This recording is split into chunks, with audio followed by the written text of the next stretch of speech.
ನಮಸ್ಕಾರ ವೀಕ್ಷಕರೇ, ಭಕ್ತಿ ಮಾರ್ಗ ವಿಶೇಷ ಕಾರ್ಯಕ್ರಮಕ್ಕೆ ಸ್ವಾಗತ. ನಾನು ದೀಪಿಕಾ ಪರೇಶ್. ಭಕ್ತಿ ಅಂದ್ರೇನು, ಭಕ್ತಿಯಡಿಗೆ ಸಾಗಲಿಕ್ಕೆ ಏನೆಲ್ಲ ಮಾಡಬೇಕು, ಇನ್ನು ವಾರಗಳಲ್ಲಿ 7 ದಿವಸ ಬರುತ್ತೆ, ಇಲ್ಲಿಯ ಗ್ರಹಗತಿಗಳು ಯಾವ ಥರ ಇರುತ್ತೆ, ಇನ್ನು ಆಧುನಿಕ ಯುಗದಲ್ಲಿ ಜ್ಯೋತಿಷ್ಯವನ್ನ ಯಾಕೆ ನಂಬಬೇಕು, ಜ್ಯೋತಿಷ್ಯದಲ್ಲಿ ಇರುವಂತಹ ಲಾಭಗಳೇನು, ಇನ್ನು ಜ್ಯೋತಿಷ್ಯವನ್ನ ನಂಬಿದ್ರೆ ಏನೆಲ್ಲ ಆಗುತ್ತೆ, ಇದೆಲ್ಲದರ ಬಗ್ಗೆ ಮಾತಾಡಕ್ಕೆ ಇವತ್ತು ನಮ್ಮ ಜೊತೆ ಆಧ್ಯಾತ್ಮಿಕ ಧಾರ್ಮಿಕ ಚಿಂತಕರು ಹಾಗೆಯೇ ಖ್ಯಾತ ಸ್ವರ ಜ್ಯೋತಿಷ್ಯಗಳು ಬ್ರಹ್ಮಶ್ರೀ ಆನಂದ ಸಿದ್ಧಿಪೀಠದ ಸಂಸ್ಥಾಪಕರಾದ ಡಾಕ್ಟರ್ ಮಹಾಶ್ರೀ ಆನಂದ ಗುರೂಜಿ ಅವರು ನಮ್ಮ ಜೊತೆಗಿದ್ದಾರೆ. ಅವರನ್ನ ಕಾರ್ಯಕ್ರಮಕ್ಕೆ ಸ್ವಾಗತಿಸೋಣ. ನಮಸ್ತೆ ಗುರೂಜಿ, ಕಾರ್ಯಕ್ರಮಕ್ಕೆ ಸ್ವಾಗತ. ನಮಸ್ತೆ ಮಾ.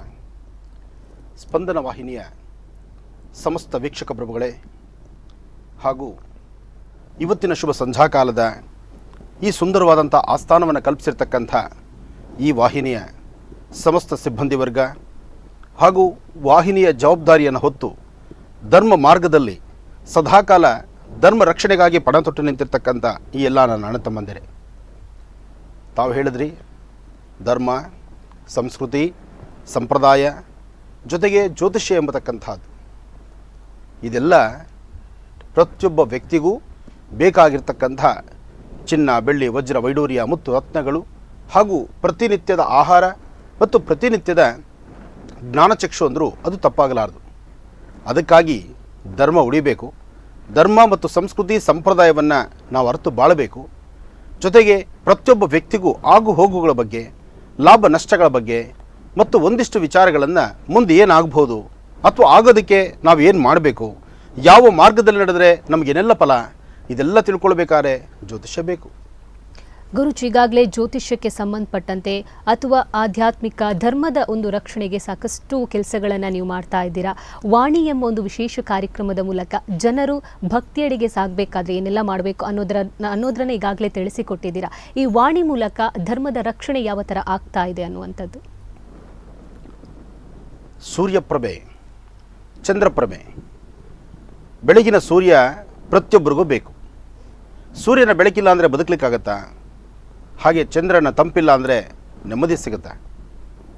ಆ ಬದುಕು ಮತ್ತು ನೆಮ್ಮದಿ ಎರಡೂ ಬೇಕಾದರೆ ಜ್ಯೋತಿಷ್ಯ ಮತ್ತು ಸುಂದರವಾದಂತಹ ಗುರುವಾಣಿ ಎಂಬತಕ್ಕಂಥದ್ದು, ಈ ಮಹರ್ಷಿವಾಣಿ ಎಂಬತಕ್ಕಂಥ ಕಾರ್ಯಕ್ರಮದಲ್ಲಿ ಪ್ರತಿನಿತ್ಯದ ನನ್ನ ಕೈಂಕರ್ಯಗಳನ್ನು ಪ್ರತಿನಿತ್ಯ ನಾನು ಪ್ರಸರಿಸ್ತಾ ಇದ್ದೀನಿ. ಅದರಿಂದ ಸಾಕಷ್ಟು ಜನಕ್ಕೆ ಅನುಕೂಲ ಅನನುಕೂಲ ಎಂಬತಕ್ಕಂಥದ್ದು ನಾವು ಯೋಚನೆ ಮಾಡೋದೇ ಆದರೆ ಅನುಕೂಲ ಎಂಬತಕ್ಕಂತಹ ಪಥದಲ್ಲಿ ಸಾಕಷ್ಟು ಮುಂದೆ ನಾವು ಚಲಿಸ್ತಾ ಇದ್ದೀವಿ. ಹಾಗಾಗಿ ಇಡೀ ರಾಜ್ಯದ ಜನತೆ ಈ ಒಂದು ವಿಶೇಷವಾಗಿರ್ತಕ್ಕಂಥ ಕೈಂಕರ್ಯಗಳನ್ನು ಧರ್ಮದ ಸನ್ಮಾರ್ಗದತ್ತ ಈ ಒಂದು ಧರ್ಮದ ರಥಯಾತ್ರೆ ಎಳಿಲಿಕ್ಕೆ ಆನಂದ್ ಗುರೂಜಿ ಅವರನ್ನ ಆಯ್ಕೆ ಮಾಡ್ಕೊಂಡಿದ್ದಾರೆ ಅಂದರೆ ಅದು ತಪ್ಪಾಗಲಾರದು. ಖಂಡಿತ ಗುರೂಜಿ. ಇನ್ನು ಈಗಾಗಲೇ ವಾರದಲ್ಲಿ 7 ದಿವಸ ಇರುತ್ತೆ, ಪ್ರತಿಯೊಂದು ದಿವಸದಲ್ಲೂ ಗ್ರಹಗತಿಗಳು ಬದಲಾಗುತ್ತೆ. ಸೊ ಇದಕ್ಕೆ ಮುಖ್ಯ ಕಾರಣ ಏನು, ಈ ಗ್ರಹಗತಿಗಳಲ್ಲಿ ನಾವು ಏನೆಲ್ಲ ಕಂಡುಕೊಳ್ಬಹುದು ಅನ್ನುವಂಥದ್ದು? ಮನುಷ್ಯ ತನ್ನ ಏರಿಳಿತದ ಬದುಕಲ್ಲಿದ್ದಾನೆ, ಲಾಭ ನಷ್ಟಗಳ ಮಧ್ಯದಲ್ಲಿದ್ದಾನೆ. ಯಾವುದು ಬೇಕು ಯಾವುದು ಬೇಡ ಎಂಬತಕ್ಕಂಥದ್ದಿದೆ, ಮದ ಮತ್ಸರದಿಂದ ನಡೀತಕ್ಕಂಥದ್ದಿದೆ. ಇದೆಲ್ಲದರ ಮಧ್ಯದಲ್ಲಿ ಆ ಪ್ರೀತಿ ವಿಶ್ವಾಸ ಇದೆ. ಇಷ್ಟು ನವರಸಗಳನ್ನು ತುಂಬಿ ಒಬ್ಬ ವ್ಯಕ್ತಿಯಲ್ಲಿರಬೇಕಾದ್ರೆ ಅದು ಗ್ರಹಗತಿಗಳಿಂದ ಮಾತ್ರ ಸಾಧ್ಯ, ಆ ಗ್ರಹ ನಕ್ಷತ್ರಗಳಿಂದ ಮಾತ್ರವೇ ಅದು ಸಾಧ್ಯವಾಗ್ತಕ್ಕಂಥದ್ದು. ನಾವು ಎಷ್ಟೋ ಸತಿ ಅಂದ್ಕೊಳ್ತೀವಿ, ತಂದೆ ತಾಯಿ ಎಂತಹ ಸಂಸ್ಕಾರವಂತರು, ಒಂದು ದಿನಕ್ಕಾದರೂ ಒಂದು ಅಪಸ್ವರವಿಲ್ಲ, ಒಂದು ದಿನವಾದರೂ ಒಂದು ಅಪದೃಷ್ಟಿ ಇಲ್ಲ, ಅಥವಾ ಯಾವುದೇ ಒಂದು ಕೆಟ್ಟ ದೃಷ್ಟಿಯಲ್ಲಿ ಯಾರನ್ನೂ ನೋಡ್ತಿರಲಿಲ್ಲ ಅಂತ. ಆದರೆ ಅಂಥವರಿಗೆ ಹುಟ್ಟಿರ್ತಕ್ಕಂಥ ಮಕ್ಕಳು ಅವರ ನಡೆನುಡಿಕೆಗಳು ನೋಡಿದಾಗ ನಮಗೆ ಮನಸ್ಸಿಗೆ ಬಹಳ ನೋವುತ್ತೆ, ಮನಸ್ಸು ಬಹಳ ಯೋಚನೆ ಮಾಡಬೇಕಾಗುತ್ತೆ. ಅಂತಹ ಆಲೋಚನೆಗಳು ಬಂದಾಗ ಮನಸ್ಥಿತಿ ಬಹಳ ಹಾಳಾಗುತ್ತೆ. ಯಾಕೆಂದರೆ ಇವತ್ತು ಬೆಳಗಿನ ಕಾರ್ಯಕ್ರಮದಲ್ಲಿ ಒಂದಷ್ಟು ಸುದ್ದಿವಾಹಿನಿಗಳಲ್ಲಿ ನಾವು ನೋಡ್ತಾ ಇದ್ವಿ. ರಾಜ್ಯದಾದ್ಯಂತ ನಮ್ಮ ಪ್ರಯಾಣ ಬೆಳೆಸಿದ್ರೂ ಒಂದಷ್ಟು ಸುದ್ದಿವಾಹಿನಿಗಳ ಕಡೆ ನಮ್ಮ ಗಮನ ಆ ಕಡೆ ಓಡಾಡ್ತಾ ಇರುತ್ತೆ. ಒಂದು ಪ್ರಾಂತ್ಯದಿಂದ ಬಂದಂತಹ ಈ ಸುದ್ದಿ, ಒಬ್ಬ ತಾಯಿ, ಸರಿಸುಮಾರು ಆತನ ವಯಸ್ಸು ಒಂದು 18 ಇರಬಹುದು, ತಾಯಿ ಹೇಳ್ತಕ್ಕಂತಹ ಪದದ ಅರ್ಥವೇನಿದೆ, ದುಶ್ಚಟ ಬೇಡ, ದುರ್ಮಾರ್ಗ ಹೋಗ್ತಕ್ಕಂಥದ್ದು ಬೇಡ, ಸನ್ಮಾರ್ಗದತ್ತ ಒಳ್ಳೆಯವನು ಅನಿಸ್ಕೋಬೇಕು, ನೀನು ಸಾಧ್ಯವಾದಷ್ಟು ಒಳ್ಳೆಯ ನಮ್ಮ ಮನತನದಿಂದ ಬಂದಿರತಕ್ಕಂಥ ನೀನು ಹುಡುಗ ಆಗಿರಬೇಕು, ಒಳ್ಳೆ ಜ್ಞಾನ ವಿದ್ಯಾವಂತನಾಗಿರಬೇಕು, ಇತ್ತೀಚಿನ ದಿನಗಳಲ್ಲಿರ್ತಕ್ಕಂಥ ಸ್ಮೋಕಿಂಗ್ ಆಗಲಿ ಅಥವಾ ಅನ್ಯ ಮಾರ್ಗಗಳಲ್ಲಿ ತುಳಿಬಾರ್ದು ಅಂತಂದಾಗ ಅವರ ತಾಯಿಗೆ ಒಂದು ಕಡ್ಡಿ ತೊಗೊಂಡು ಅಥವಾ ಅದಕ್ಕೆ ಬೇರೆ ಒಂದು ಕಸಬರಿಕೆ ತೆಗೆದುಕೊಂಡು ಹೊಡೆಯೋದನ್ನು ನಾವು ಇವತ್ತು ಮಧ್ಯಾಹ್ನ ನೋಡಿ ಮನಸ್ಸು ಬಹಳ ಮನಸ್ಸಿಗೆ ನೋವಾಯಿತು. ಇಷ್ಟು ಧರ್ಮ ಮಾರ್ಗದ ಬಗ್ಗೆ ನಾವು ಚಿಂತನೆ ಮಾಡ್ತಾ ಇದ್ದೀವಿ, ಧರ್ಮದ ರಥಯಾತ್ರೆ ಎಳಿತಿದ್ದೀವಿ, ನಿರಂತರವಾಗಿ ಧರ್ಮ ರಥಯಾತ್ರೆ ಎಳಿತಾ ಇದ್ದೀವಿ. ಇಂತಹ ಕಾಲದಲ್ಲೂ ಇಂತಹ ಮಕ್ಕಳು ತನ್ನ ತಂದೆ ತಾಯಿ ಈ ತರಹ ಒಂದು ದುಶ್ಚಟವನ್ನು, ಈ ತರಹ ಒಂದು ಕೆಟ್ಟ ವರ್ತನೆ ನಡೆಸ್ತಿದ್ದಾರೆ. ಇದು ಕಾನೂನು ಮೆಟ್ಲು ಹತ್ತಿದ್ದಾಳೆ ತಾಯಿ. ನನ್ನ ಮಗ ಇಷ್ಟು ದುರ್ನಡತೆ ನಡೀತಿದ್ದಾನೆ, ಅವನ ಅನ್ಯ ಮಾರ್ಗವನ್ನು ತುಳಿತಿದ್ದಾನೆ, ಅವನ ಸನ್ಮಾರ್ಗದತ್ತ ತೆಗೆದುಕೊಂಡು ಹೋಗ್ಬೇಕಾ, ನಾನು ಏನು ಮಾಡಬೇಕು ಅಂತ ಎಲ್ಲೂ ಮಾರ್ಗಗಳು ಕಾಣದಿರ ಪೊಲೀಸ್ ಮೆಟ್ಲು ಹತ್ತಿದ್ದಾಳ ಆ ತಾಯಿ. ಪರಿಸ್ಥಿತಿ ತನ್ನ ಗರ್ಭದಲ್ಲಿ ಜನಿಸಿರ್ತಕ್ಕಂಥ ಮಗು ಬಾಲ್ಯದಿಂದ ತನ್ನ ಏನೇ ತಪ್ಪು ಒಪ್ಪುಗಳಿದ್ರು, ತಾನು ಮಾಡ್ತಕ್ಕಂಥ ಏನೇ ಒಂದು ತರಹ ಘಟನೆಗಳಿದ್ರು, ಮಲಮೂತ್ರ ವಿಸರ್ಜನೆಗಳು ಮಾಡಿದಾಗಲೂ ಸಹಿತ ತನ್ನ ತೊಡೆ ಗಲೀಜಾಗಿದೆ ಅಂತಾಗಲಿ, ತಾನು ಹುಟ್ಟಂಥ ಬಟ್ಟೆ ಹಾಳಾಗಿದೆ ಅಂತಾಗಲಿ ಒಂದು ದಿವಸಕ್ಕೂ ಮಕ್ಕಳನ್ನ ಯಾವ ತಾಯಿನೂ ದೂರ ಮಾಡೋದಿಲ್ಲ. ಅಂದರೆ ಅಂತಹ ಒಂದು ಬಾಂಧವ್ಯದಿಂದ ಬೆಳೆಸ್ತಕ್ಕಂಥ ಆ ಮಗ ಇವತ್ತಿನ ದಿವಸ ಒಂದಷ್ಟು ಸ್ನೇಹಕ್ಕೆ, ಒಂದಷ್ಟು ಬೇಡವಾದಂತಹ ಕೆಲಸಗಳನ್ನು ಕಲಿತು, ದುಶ್ಚಟವನ್ನು ಕಲಿತು ಜನ್ಮ ಕೊಟ್ಟ ತಾಯಿನೇ ಹೊಡಿತಿದ್ದಾನೆ ಅಂದರೆ ಇನ್ನು ಯಾವ ಮಟ್ಟಕ್ಕೆ ತಿರುಗ್ತಾ ಇದೆ ಅಂದರೆ ಇನ್ನೂ ಎಷ್ಟು ಧರ್ಮ ಜಾಗೃತಿ ಆಗಬೇಕಾಗಿದೆ ಎಂಬತಕ್ಕಂಥದ್ದನ್ನು ನಾವಿಲ್ಲಿ ಅರ್ಥಕೋಬೇಕಾಗಿದೆ. ಇಂತಹ ಧರ್ಮ ಜಾಗೃತಿ ಆಗಬೇಕು. ಜೊತೆಗೆ ಇಂತಹ ದುಶ್ಚಟಗಳು ಯಾಕೆ ಬರ್ತಿದೆ? ದುಶ್ಚಟ ಬರಲಿಕ್ಕೆ ಕಾರಣ ಅವನ ಗ್ರಹಸ್ಥಿತಿಗಳು, ಅವನ ಗ್ರಹ ನಕ್ಷತ್ರಗಳಲ್ಲಿರ್ತಕ್ಕಂಥ ಪಾಪಗ್ರಹಗಳು ಸಾಧ್ಯವಾದಷ್ಟು ಮಟ್ಟಿಗೆ ಅವನ ಭಾಳಷ್ಟು ಇಂಥ ಕೆಟ್ಟ ದಾರಿಗೆ ಕರ್ಕೊಂಡು ಹೋಗ್ತಿರುತ್ತೆ. ಕೊನೆಗೊಂದು ದಿವಸ ಅವನು ಸನ್ಮಾರ್ಗಕ್ಕೆ ಬರ್ತಾನೆ. ಯಾಕೆಂದರೆ ಇದು ಕಾಲಚಕ್ರ. ನೀವು ಆಗಲೇ ಹೇಳಿದ್ರಿ, ಗ್ರಹಗತಿಗಳೆಂಬತಕ್ಕಂಥದ್ದು, ಗ್ರಹ ನಕ್ಷತ್ರಗಳೆಂಬತಕ್ಕಂಥದ್ದು ಈ ಕಾಲಚಕ್ರದಲ್ಲಿ ಉರುಳುತ್ತಾ ಇರುತ್ತೆ. ಇದು ಪಾಪಗ್ರಹ, ನೀಚಗ್ರಹ, ಒಳ್ಳೆಯ ಗ್ರಹ ಮತ್ತು ದೃಷ್ಟಿಕೋನಗಳು, ಚಂದ್ರ ಇರ್ತಕ್ಕಂಥ ಆಸ್ಥಾನ, ಗ್ರಹಗತಿಗಳಿರ್ತಕ್ಕಂಥ ಆಸ್ಥಾನ, ಇದೆಲ್ಲವೂ ಸಹಿತ ಆಲೋಚನೆ ಮಾಡಿದಾಗ ಒಳ್ಳೆಯದು ಕೆಟ್ಟದರ ಒಳ್ಳೆಯದು ಕೆಟ್ಟದರ ಮಧ್ಯದಲ್ಲಿ ಆಗುವಂತಹ ಒಂದು ಕ್ರಿಯೆಗಳೇನಿದೆ ಅದರಿಂದಲೇ ಮನುಷ್ಯನ ವ್ಯಕ್ತಿಗಳ ಗುಣ ಬದಲಾಗ್ತಾ ಹೋಗುತ್ತೆ. ಗುರುಜಿ, ಈಗಾಗಲೇ ಸಾಕಷ್ಟು ಕಾರ್ಯಕ್ರಮಗಳಲ್ಲಿ ಇಂತಹ ಆಧ್ಯಾತ್ಮಿಕ ಆಗಿರ್ಬೋದು, ಏನೆಲ್ಲ ಜ್ಯೋತಿಷ್ಯದಲ್ಲಿ ಬೆಳವಣಿಗೆಗಳಾಗಿದೆ, ಜ್ಯೋತಿಷ್ಯದಿಂದ ಆಗುವಂಥ ಉಪಯೋಗಗಳೇನು, ಇದೆಲ್ಲದರ ಬಗ್ಗೆ ಧರ್ಮ ರಕ್ಷಣೆಯನ್ನು ನೀವು ಮಾಡ್ತಾ ಇದ್ದೀರಾ. ಸಾಕಷ್ಟು ಕಡೆಗಳಲ್ಲಿ, ಹಲವು ಜಿಲ್ಲೆಗಳಲ್ಲಿ ಈ ಥರ ಒಂದು ಪ್ರಚಾರವನ್ನು ಮಾಡ್ತಾ ಇರುವಂಥದ್ದು, ಧರ್ಮವನ್ನು ಯಾವ ರೀತಿ ರಕ್ಷಣೆ ಮಾಡಬೇಕು ಅನ್ನೋದರ ಕೆಲಸವನ್ನು ನೀವು ಮಾಡ್ಕೊಂಡು ಬಂದಿದ್ದೀರಾ. ಇವತ್ತು ಉಡುಪಿಗೆ ಬಂದಿದ್ದೀರಾ. ಸೊ ಉಡುಪಿಯಲ್ಲಿ ಯಾವ ಒಂದು ಉದ್ದೇಶವನ್ನು ಇಟ್ಕೊಂಡು ಯಾವ ಥರ ಒಂದು ಧರ್ಮ ರಕ್ಷಣೆಗೆ ಮುಂದಾಗಿದ್ದೀರಾ ಅನ್ನುವಂಥದ್ದು? ನಾನು ಸುಮಾರು ಒಂದು 3-4 ತಿಂಗಳ ಹಿಂದೆ ನಿಮ್ಮ ವಾಹಿನಿಯು ನಮ್ಮ ಭಾಗದಲ್ಲಿ ಬರುತ್ತೆ, ಸ್ಪಂದನ ಟಿ ವಿ ನಮ್ಮ ಭಾಗದಲ್ಲೂ ಬರುತ್ತೆ. ನಿಮ್ಮ ವಾಹಿನಿಯಲ್ಲೇ ಪ್ರಸಾರ ಆಗಿರ್ತಕ್ಕಂಥ ಒಂದು ವಿಚಾರವನ್ನು ನಾನು ನೋಡಿದೆ. ಈ ಭಾಗದ ಬೆಸ್ತ ಕುಟುಂಬಗಳು ಸಾಕಷ್ಟು ನೋವಿನಲ್ಲಿದ್ದಾರೆ. ಸಮಾಜಮುಖಿಯಾಗಿ ಕೆಲಸ ಮಾಡ್ತಿರ್ತಕ್ಕಂಥ ಈ ಸ್ಪಂದನ ವಾಹಿನಿಯಲ್ಲಿ ಬಂದಂಥ ಸುದ್ದಿ ಇದಾದ ಮೇಲೆ ಬೇರೆ ಬೇರೆ ಪತ್ರಿಕೆಗಳಲ್ಲಿ ಓದಿದೆ, ಬೇರೆ ಬೇರೆ ವಾಹಿನಿಗಳಲ್ಲೂ ನಾನು ಗಮನಿಸಿದೆ. ಯಾಕೆಂದರೆ ನಿಮಗೆಲ್ಲರಿಗೂ ಗೊತ್ತಿರುವಂಥ ವಿಚಾರ, ಆನಂದ್ ಗುರೂಜಿಯವರು ಯಾವುದೇ ಕಾರ್ಯಕ್ರಮ ಮಾಡಬೇಕಾದರೂ, ಯಾವುದೇ ದೇವಾಲಯಕ್ಕೆ ಬಂದರು, ಯಾವುದೇ ದೈವ ಸಾನ್ನಿಧ್ಯ ಗುರುಕುಲಗಳಲ್ಲಿ ಗುರುಗಳ ಆಶೀರ್ವಾದ ಪಡೀಲಿಕ್ಕೂ ಬಂದರೂ ನನ್ನ ಕೋರಿಕೆಯನ್ನು ನಾನಿಡುವಂತಹ ಮೊದಲನೇ ಒಂದು ಪ್ರಶ್ನೆ ಏನಪ್ಪ ಅಂದರೆ, ಭಗವತ್ ಸಾನ್ನಿಧ್ಯದಲ್ಲಿ ನನ್ನ ಒಂದು ಭಾಗದ ರೈತರಿಗಾಗಿ ಮತ್ತೊಂದು ಯೋಧರಿಗಾಗಿ ಅಂತ. ರೈತರು ಯೋಧರನ್ನು ನಿರಂತರವಾಗಿ ನೆನೆಸ್ತಾ ಬಂದಿದ್ದೀನಿ. ಅವರಿಗೆ ಒಳ್ಳೆಯದಾಗಬೇಕು, ಅವರ ಶ್ರೇಯಸ್ಸು ಉಂಟಾಗಬೇಕು ಎಂಬತಕ್ಕಂಥದ್ದು ನನ್ನ ಮಹದಾಸೆ.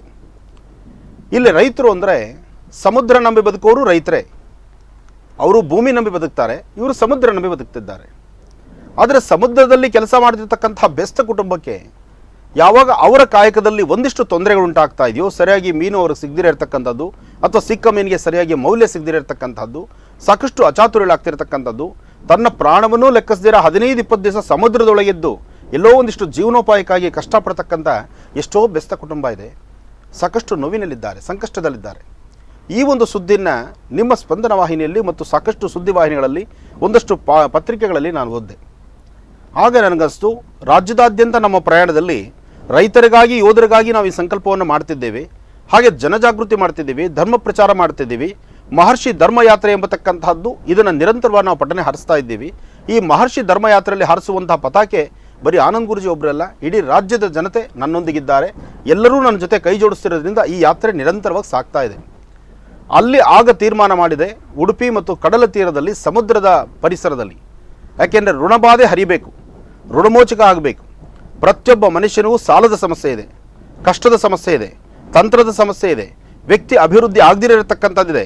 ತನ್ನ ಗ್ರಹಸ್ಥಿತಿಗಳಲ್ಲಿರ್ತಕ್ಕಂಥ ಲಾಭಗಳಿದ್ದರೂ ವ್ಯಕ್ತಿಗೆ ಅಭಿವೃದ್ಧಿ ಅಂತಕ್ಕಂಥದ್ದು ಕಾಣದಿದ್ದಾಗ ಆತ ಮೊರೆ ಹೋಗಬೇಕಾಗಿದ್ದು ಸಮುದ್ರ ರಾಜನ ಹತ್ರ. ಯಾಕೆಂದರೆ ಸಮುದ್ರ ರಾಜನಿಗಿರುವ ಶಕ್ತಿ ಅಂತಿಂಥದ್ದಲ್ಲ. ಆದರೆ ಮಲ್ಪೆ ಕಡಲ ತೀರದಲ್ಲಿ ವಾಸ ಮಾಡತಕ್ಕಂಥ ಈ ನನ್ನ ಮಂಗಳೂರು ಮತ್ತು ಸುತ್ತಮುತ್ತ ಭಾಗಗಳಲ್ಲಿ, ಉಡುಪಿ ಮಂಗಳೂರು ಈ ಸುತ್ತಮುತ್ತ ಭಾಗ ಅಂದರೆ ಪರಶುರಾಮ ಕ್ಷೇತ್ರ, ಕಡಲ ಕ್ಷೇತ್ರ, ಕಡಲ ಕಿನಾರಿಯ ಕ್ಷೇತ್ರ, ಈ ಒಂದು ಸುಂದರವಾದಂತಹ ತಾಣಗಳಲ್ಲಿ ವಾಸ ಮಾಡತಕ್ಕಂತಹ ನಿಮ್ಮೆಲ್ಲರ ಅದೃಷ್ಟವೇ ಬಹಳ ಅದೃಷ್ಟವಂತ ಅಂತ ಹೇಳ್ಬೋದು ನಾನು. ಆದರೆ ನಿಮ್ಮ ಅದೃಷ್ಟದಲ್ಲೂ ಸಹಿತ ಒಂದಿಷ್ಟು ಸಮಸ್ಯೆಗಳಿದೆ. ಮನುಷ್ಯನ ಗ್ರಹಗತಿಗಳು ಸರಿಯಿಲ್ಲ ಅಂದಾಗ ಯಾರಿಗೂ ತಪ್ಪಿದ್ದಲ್ಲ. ವಿಧಾತ ಲಿಖಿತಾರೇಖ ಲಲಾಟಾಕ್ಷರ ಮಾಲಿಕ, ಸೃಷ್ಟಿಕರ್ತ ಬ್ರಹ್ಮ, ಆತರ ಲಿಖಿತ ಏನಿರುತ್ತೋ ಅದನ್ನು ಮಾಡಲೇಬೇಕು. ಹಾಗೆ ಸಮುದ್ರ ರಾಜನ ಪ್ರಾರ್ಥನೆ ಮಾಡಿ ಇಲ್ಲಿ ಒಂದು ಮಹಾವಿಷ್ಣುವಿನ ಮಹಾಯಾಗವನ್ನು ನಡೆಸಿ ಪ್ರತಿಯೊಬ್ಬರ ಜೀವನ ಯಶಸ್ಸಿಗಾಗಿ ಬೆಸ್ತ ಕುಟುಂಬ ಮತ್ತು ಪ್ರತಿಯೊಬ್ಬರಿಗೂ ಸಹಿತ, ಯಾಕೆಂದರೆ ಸಮುದ್ರ ರಾಜನ ಒಂದು ವಿಶೇಷವಾದ ಅನುಷ್ಠಾನ, ಸಮುದ್ರ ಮಂಥನ ಕಾಲದಲ್ಲಿ ಬಂದಂತಹದ್ದು ತುಳಸಿ, ಲಕ್ಷ್ಮಿ, ಗೋವು, ಅಶ್ವ, ಗಜ ಇದೆಲ್ಲವೂ ಬಂದಾಯಿತು. ಅಂತಹದ್ದನ್ನು ಮತ್ತೊಂದು ನಾವು ಇಲ್ಲಿ ಪ್ರಾರ್ಥನೆಯನ್ನು ಮಾಡಿ ನಾಳೆ ಸಮುದ್ರ ತೀರದಲ್ಲಿ ಇಂತಹ ಒಂದು ಅನುಷ್ಠಾನಗಳನ್ನು ಮಾಡಬೇಕು ಎಂಬತಕ್ಕಂಥ ಮಹಾಸಂಕಲ್ಪವನ್ನು ಮಾಡಿ ಅಂದು ತೀರ್ಮಾನ ಮಾಡಿದೆ. ಬಹುಶಃ ನನ್ನ ಈ ಮಹರ್ಷಿ ಧರ್ಮಯಾತ್ರೆ ಪ್ರತಿ ಶುಕ್ರವಾರ ಮತ್ತು ಶನಿವಾರ, ಭಾನುವಾರ ಒಂದೊಂದು ಡಿಸ್ಟಿಕ್ಗಳಲ್ಲಿ ಕಾರ್ಯಕ್ರಮ ಮಾಡಿಕೊಂಡು ಬಂದೆ. ಕಳೆದ ವಾರ ಗದಗಲ್ಲಿದ್ದೆ. ಗದಗು, ಹಾಸನ ಮತ್ತು ತುಮಕೂರು ಪ್ರತಿಯೊಂದು ಭಾಗಗಳಲ್ಲೂ ಸಹಿತ ಪ್ರತಿ ಡಿಸ್ಟಿಕ್ಕಲ್ಲೂ ಕಾರ್ಯಕ್ರಮ ಮಾಡ್ಕೊಂಡು ಬಂದಿದ್ದೀವಿ. ಮೈಸೂರಿಂದ ಹಿಡಿದು ಗದಗವರೆಗೂ ಪ್ರಯಾಣ ಆಯಿತು. ಈಗ ಉಡುಪಿಯಲ್ಲಿದೆ. ಇನ್ನೇನು ಸದ್ಯದಿಂದಲೇ ತುಂಬ ಹತ್ತಿರದಿಂದಲೇ ಮಂಗಳೂರಲ್ಲಿ ಸಹಿತ ಈ ಕಾರ್ಯಕ್ರಮ ಮಾಡ್ತಾ ಇದ್ದೀವಿ. ಸರಿ ಗುರುಜಿ, ನಿಮ್ಮ ಜೊತೆ ಮತ್ತಷ್ಟು ಮಾತುಕತೆ ಮುಂದುವರಿಸ್ತೀನಿ. ಅದಕ್ಕಿಂತ ಮುಂಚೆ ಭಕ್ತಿ ಮಾರ್ಗ ವಿಶೇಷ ಕಾರ್ಯಕ್ರಮದಲ್ಲಿ ಒಂದು ವಿರಾಮ.